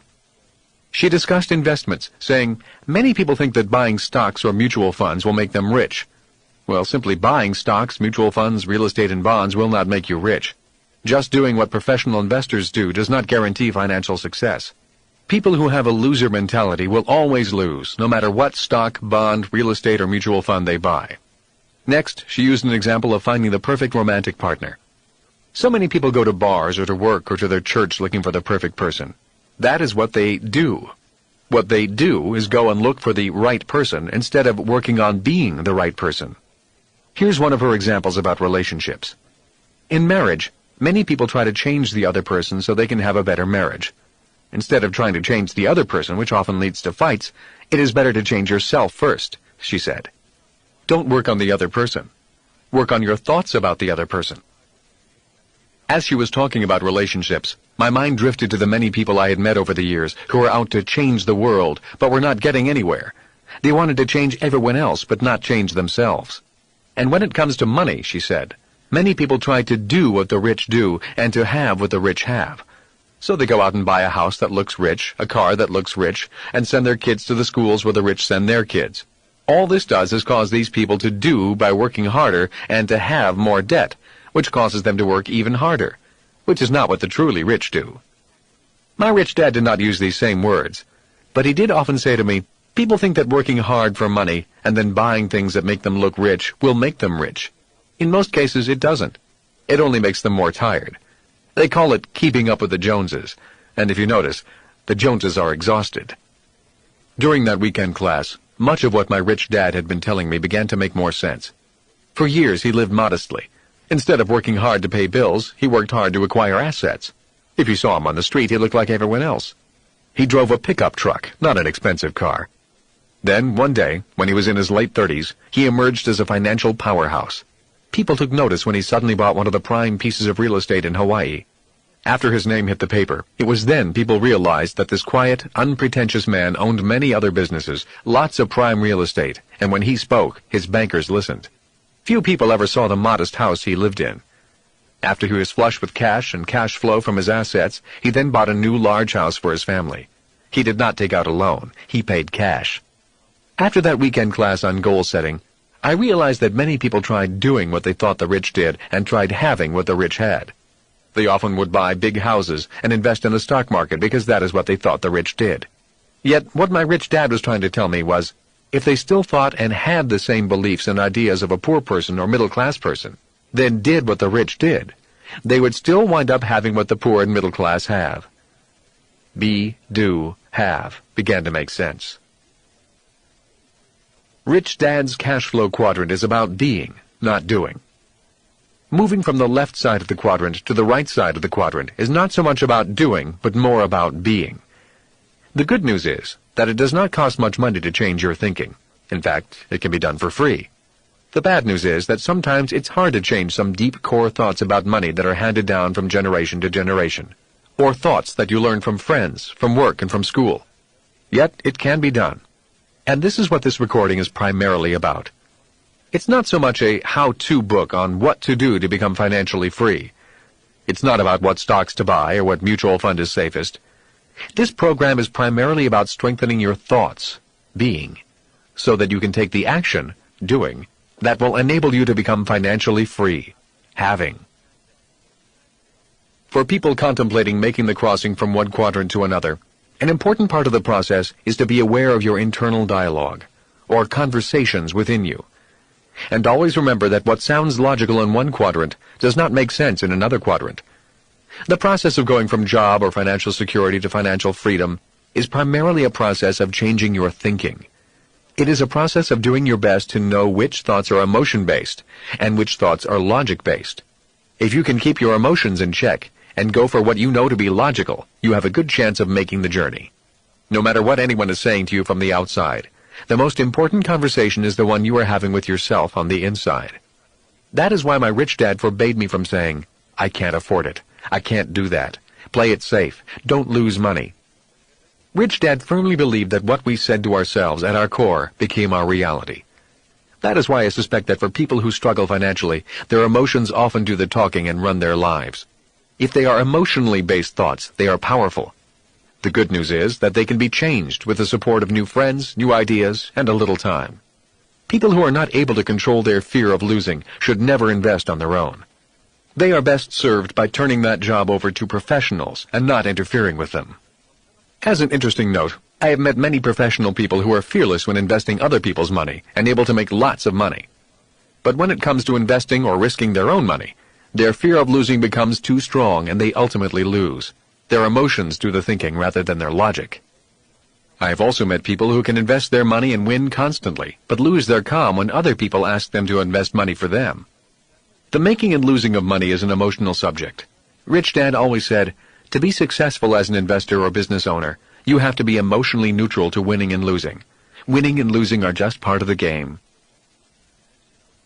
The laws. Understanding the laws and market forces is vital to financial success. Great transfers of wealth often occur when laws and markets change, so it is important to pay attention if you want to have those changes work in your favor and not against you.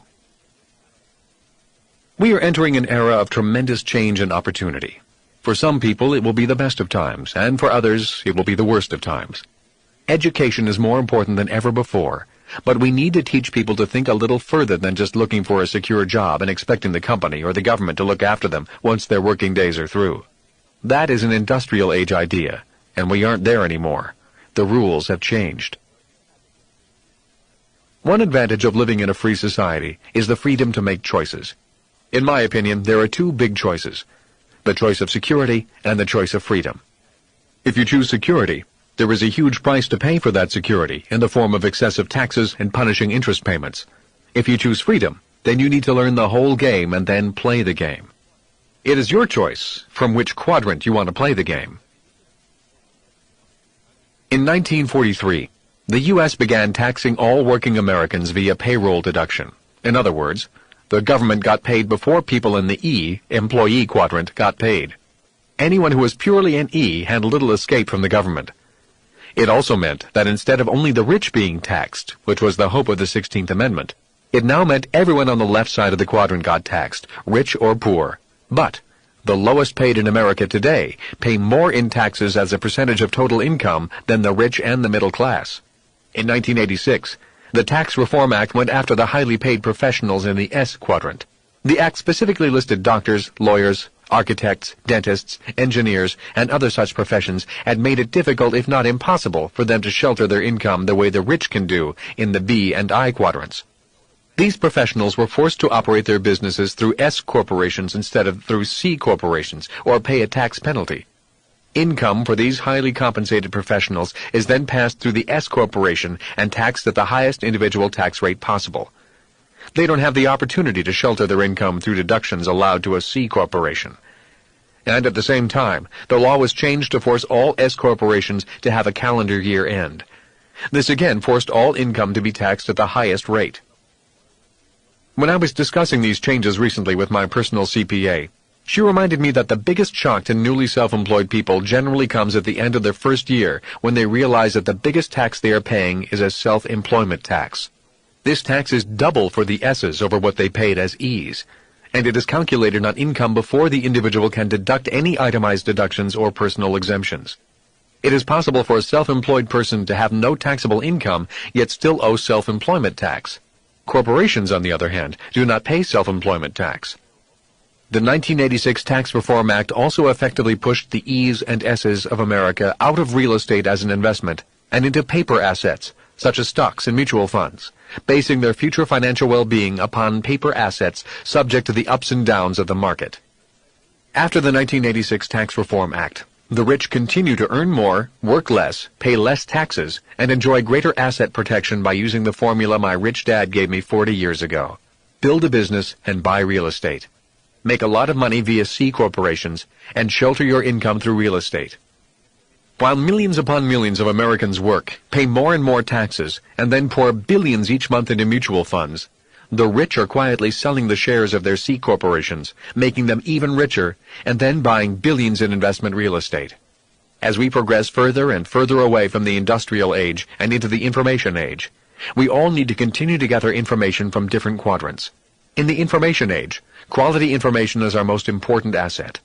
As Eric Hoffer once said, "In times of change, learners inherit the earth, while the learned find themselves beautifully equipped to deal with a world that no longer exists." Remember that everyone's financial situation is different.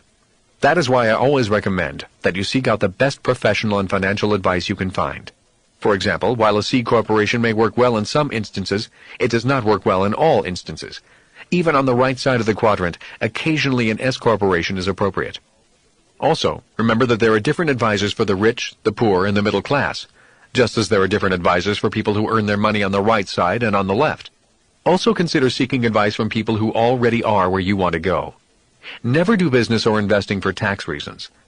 A tax break is an extra bonus for doing things the way the government wants. It should be a bonus, not the reason. And if you are not a U.S. citizen, this advice remains the same. Our laws may be different, yet the principles of seeking competent advice remain the same. People on the right side operate very similarly throughout the world. How to become a successful business owner and investor. Most of us have heard the saying, "A journey of 1,000 miles begins with a single step." I would like to modify that statement a little. Instead, I would say, "A journey of 1,000 miles begins with a baby step." I emphasize this because I have seen too many people attempt to take the great leap forward instead of taking baby steps. Long-term financial success is not measured in how big your stride is. Long-term financial success is measured in the number of steps, in which direction you're moving, and in numbers of years. In reality, that is the formula for success or failure in any endeavor. When it comes to money, I have seen too many people, myself included, attempt to do too much with too little, and then crash and burn. In other words, you go from baby steps to walking and then to running. This is the path I recommend. For people who want to be successful in the information age, the faster they begin to develop their financial intelligence and emotional intelligence, the faster they will feel more financially secure and find financial freedom. Today, when people say, "Don't work hard, work smart," they do not mean work smart in the E or S quadrants. They actually mean working smart in the B or I quadrants. That is information age thinking, which is why financial intelligence and emotional intelligence are so vital today and will be vital in the future. So what is the answer? Obviously, my answer is to re-educate yourself like a rich person, not a poor or middle-class person. In other words, to think and look at the world from the B or I quadrant. However, the solution is not as simple as going back to school and taking a few courses.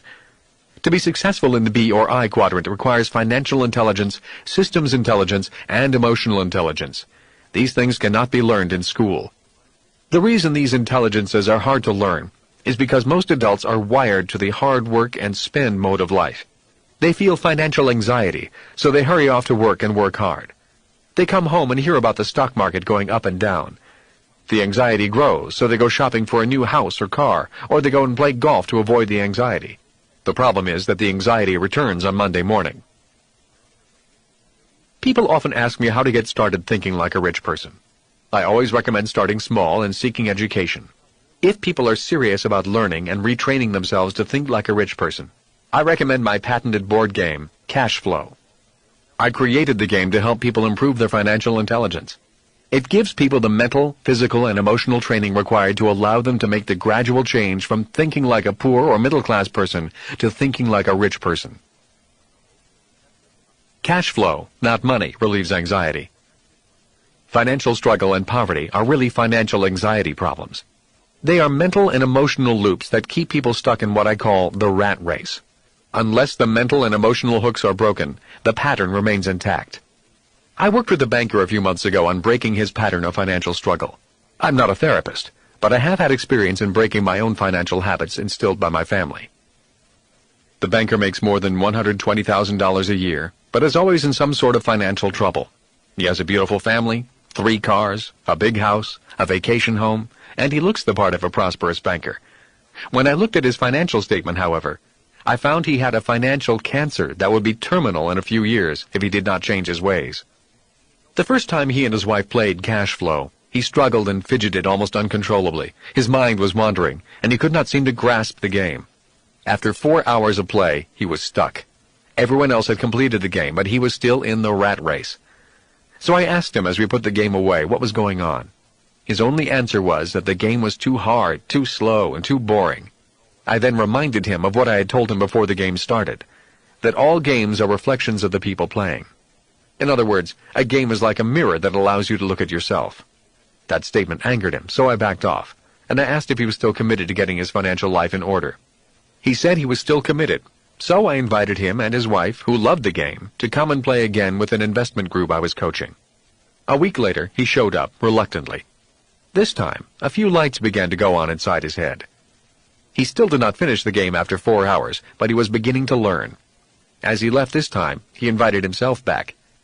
By the 3rd meeting, he was a new man. He was now in control of the game, his accounting, and his investments.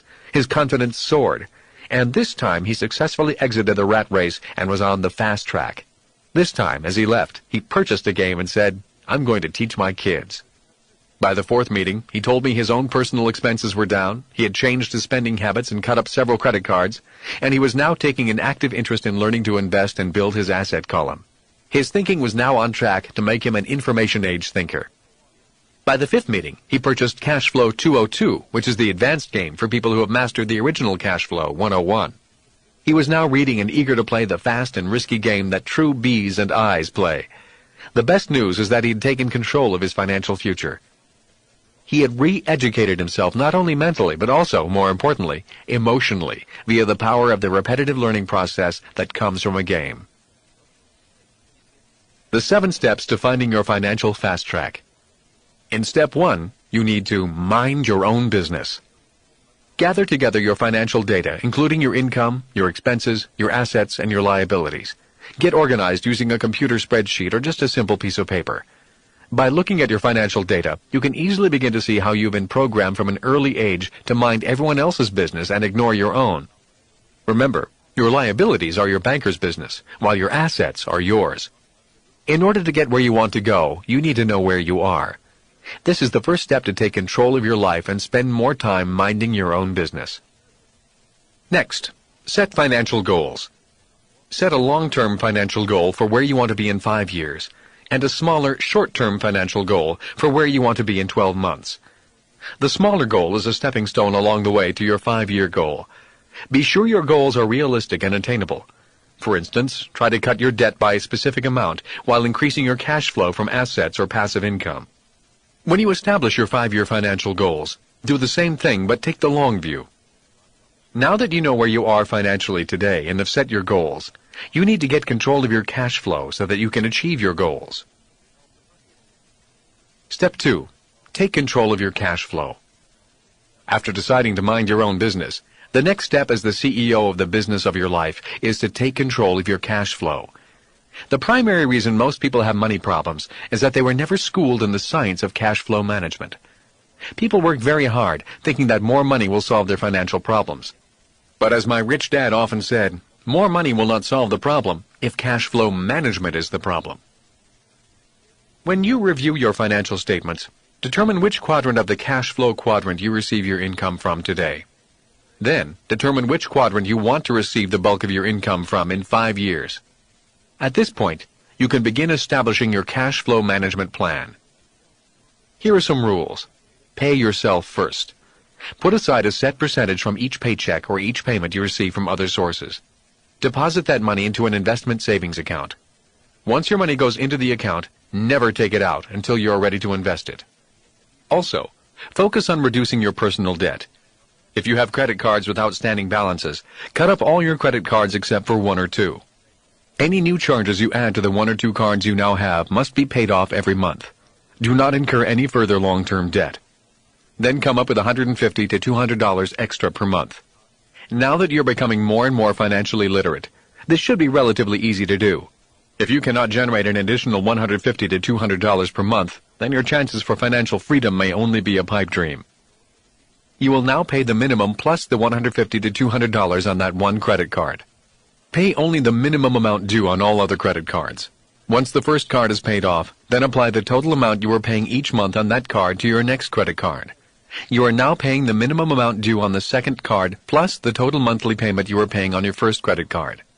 Continue this process with all your credit cards and other consumer credit, such as store charges, etc. With each debt you pay off, apply the full amount you are paying on that debt to the minimum payment of your next debt. As you pay off each debt, the monthly amount you are now paying on the next debt will escalate. Once all your credit cards and other consumer debt is paid off, continue the procedure with your car and house payments. If you follow this procedure, you will be amazed at the shortened amount of time it takes for you to be completely debt-free. Most people can be debt-free within 5 to 7 years. Now that you are completely debt-free, take the monthly amount you are paying on your last debt and put that money towards investments. Build your asset column. That's how simple it is. Step 3. Know the difference between risk and risky. I often hear people saying investing is risky. I disagree. Instead, I say being uneducated is risky. To my rich dad, to spend your life working hard for money only to have it go out as fast as it comes in is not a sign of high intelligence. Due to the lack of financial intelligence, many educated people will put themselves into positions of high financial risk. My rich dad called it financial red line, meaning income and expenses are nearly the same every month. These are the people who cling desperately to job security, are unable to change when the economy changes, and often destroy their health with stress and worry. And these are often the same people who say, business and investing is risky. In my opinion, business and investing is not risky. Being undereducated is. Similarly, being misinformed is risky, and relying on a safe, secure job is the highest risk anyone can take. Buying an asset is not risky. Buying liabilities you have been told are assets is risky. Minding your own business is not risky. Minding everyone else's business and paying them first is risky. Step 4. Decide what kind of investor you want to be. Most people struggle financially because they avoid financial problems. One of the biggest secrets my rich dad taught me was that if you want to acquire great wealth quickly, take on great financial problems. In addition to the 7 levels of investors, I would like to add one more distinction that defines the 3 different types of investors. There are Type A, or investors who seek problems. Then there are Type B, or investors who seek answers. Finally, there are Type C, or what I call Sergeant Schultz investors. I know nothing. Let me address these types of investors in reverse order. Type C investors. The name Sergeant Schultz comes from the lovable character in the TV series Hogan's Heroes. When he knows something is wrong, all Schultz says is, "I know nothing." Most people, when it comes to investing, take the same attitude. Can Sergeant Schultz investors still achieve great wealth? The answer is yes. They can get a job with the federal government, marry someone rich, or win the lottery. Type B investors often ask such questions as, what do you recommend I invest in? Do you think I should buy real estate? What mutual funds are good for me? Type B investors should immediately interview several financial planners, choose one, and start taking their advice. Financial planners, if they're good, provide excellent technical knowledge and can often help you establish a financial game plan for your life. Type A investors look for problems. In particular, they look for problems caused by those who get into financial trouble. Investors who are good at solving problems expect to make returns of 25% to infinity on their money. They're typically level 5 and level 6 investors who have strong financial foundations. Can you be all three types of investors? In reality, I operate as all three types of investors. I am a Sergeant Schultz or a Type C investor when it comes to mutual funds or picking stocks. I do have a few mutual funds, but I really do not spend much time studying them. I can achieve better results with my apartment houses than with mutual funds. As a Type B investor, I seek professional answers to my financial problems. I seek answers from financial planners, stockbrokers, bankers, and real estate brokers. They are closer to the market and are, I trust, more up to date with changes in the laws and the markets. The advice of my financial planner is priceless simply because she knows trusts, wills, and insurance far better than I ever will. Everyone should have a plan. There is much more to investing than simply buying and selling. Years ago, my rich dad encouraged me to develop my skills as a business owner and investor. He also said, then practice solving problems. For years, that is all I've done. I know that inside of every problem lies an opportunity, and opportunities are what real investors are after. Step 5. Seek mentors. Mentors tell us what is important. Find somebody who's been there, and choose your mentors wisely.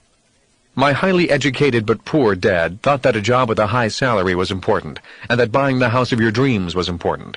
He also believed in paying bills first and living below your means. My rich dad taught me to focus on passive income and spend time acquiring the assets that provided passive or long-term residual income. Both dads served as strong mentors for me as I grew up. The fact that I chose to follow the financial advice of my rich dad did not lessen the impact that my educated but poor dad had on me as well. I would not be who I am today without the strong influence of both these men. Step 6. Make disappointment your strength. Be prepared to be disappointed. Rich Dad often said, only fools expect everything to go the way they want. Expecting to be disappointed is a way of mentally and emotionally preparing yourself to be ready for surprises that you may not want. By being emotionally prepared, you can act with calm and dignity when things do not go your way. If you're calm, you can think better. Try new things and expect disappointment, but always have a mentor standing by to coach you through the experience. And be kind to yourself. We all make mistakes. We all feel upset and disappointed when things do not go our way. Yet the difference lies in how we internally process that disappointment. Tell the truth. The future belongs to those who can change with the times and use personal disappointments as building blocks for the future. The key to this step is to take action.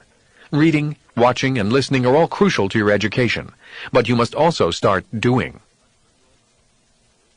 Step 7. The power of faith. Even though you may not be good at everything, take time developing what you need to learn and your world will change rapidly. Never run from what you know you need to learn. Face your fears and doubts, and new worlds will open to you. Using these 7 steps, my wife and I were able to move from being homeless to being financially free in a few short years. I trust they can assist you in charting your own course to financial freedom. To do that, you need to be true to yourself. If you are not yet a long-term investor, get yourself there as fast as you can. Sit down and take control of your spending habits. Minimize your debt and liabilities. Live within your means, and then increase your means. The reason I've introduced you to the cash flow quadrant is to offer you different glimpses into who you are, what your interests may be, and who you ultimately may become. Anyone can find his or her own unique path to the financial fast track, regardless of which quadrant they operate from. Yet it is up to you to find your own path. Remember, your boss's job is to give you a job. It's your job to make yourself rich.